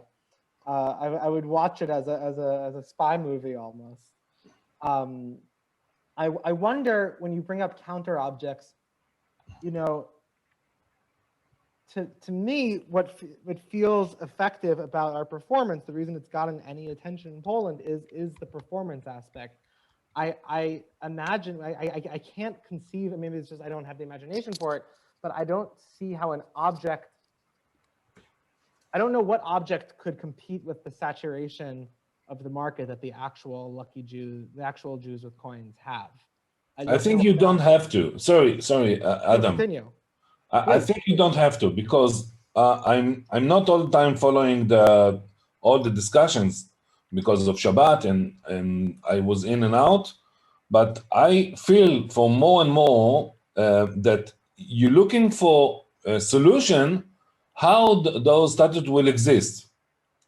So first, I think the title should be Stop the Statute, and then let's find a solution. What kind of statute? I agree. But the title should be Stop It. And people in Poland should understand this is something that we feel offended. And if they will understand it, and if they will say, okay, we against anti-Semitism, we against raising, we against everything that people feel not good with that, it should stop. After that, of course, we can, you know what Barbara said about Yehuda Maccabi, David HaMelech, okay? Even Rabbi Milubavitch, I don't care, it's okay. But first, it should be stopped. Because if you don't stop it, you give a window for interpretation how it should be. Like, it won't going to be a commission with a decision which statute is okay and which one is not.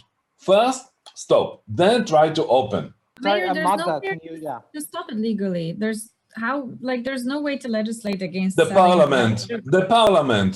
The It parliament. would not happen. People It can would not buy it. happen. They would Mayor, sorry, let Magda speak because she's been writing her response. You'll be able to buy it online. You will be able to get a printable version, which you order in any print shop for yourself. There's so many ways around it. And Polish people know how to go around legislation, and this would be the easiest ones to circumvent.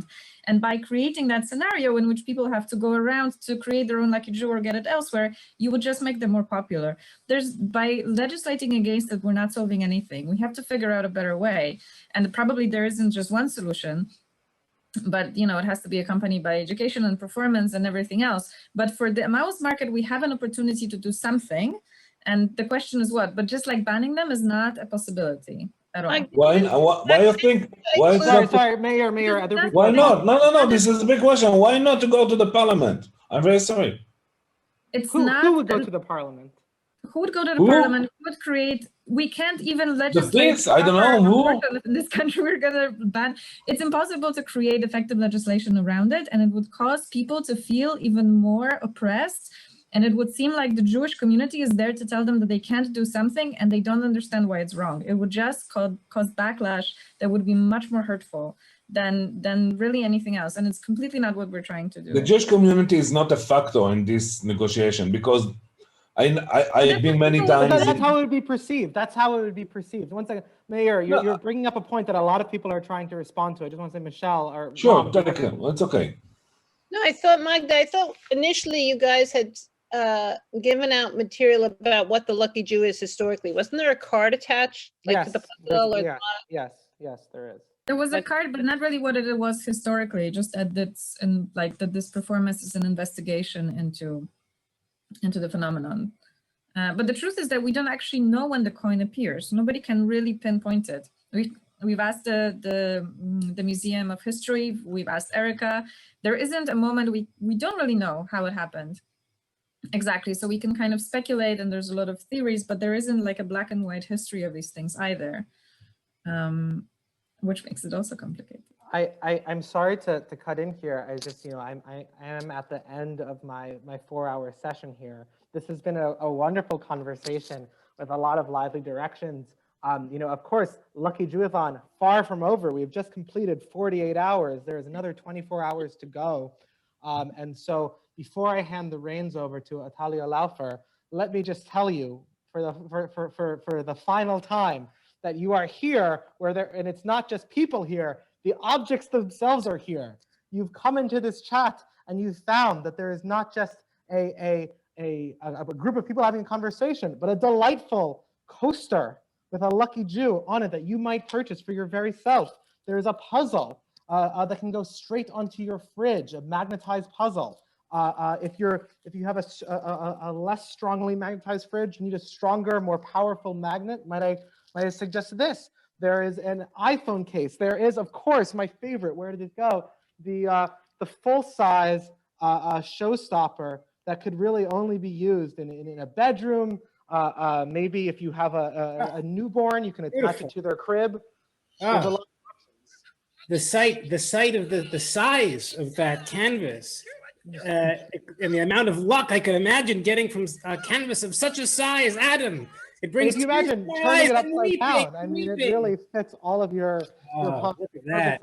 So if you would like to bring some luck into your home, into your lives, and at the same time support festivals, you can do so at the link that Hani has added to the chat. Mayor, I know you have your eyes on one of those. Mayor, you have a collection to think of. You have some more. You have your eyes on one of those. You're going to add one. Well, thank you so much for being here with me, for spending this time with me.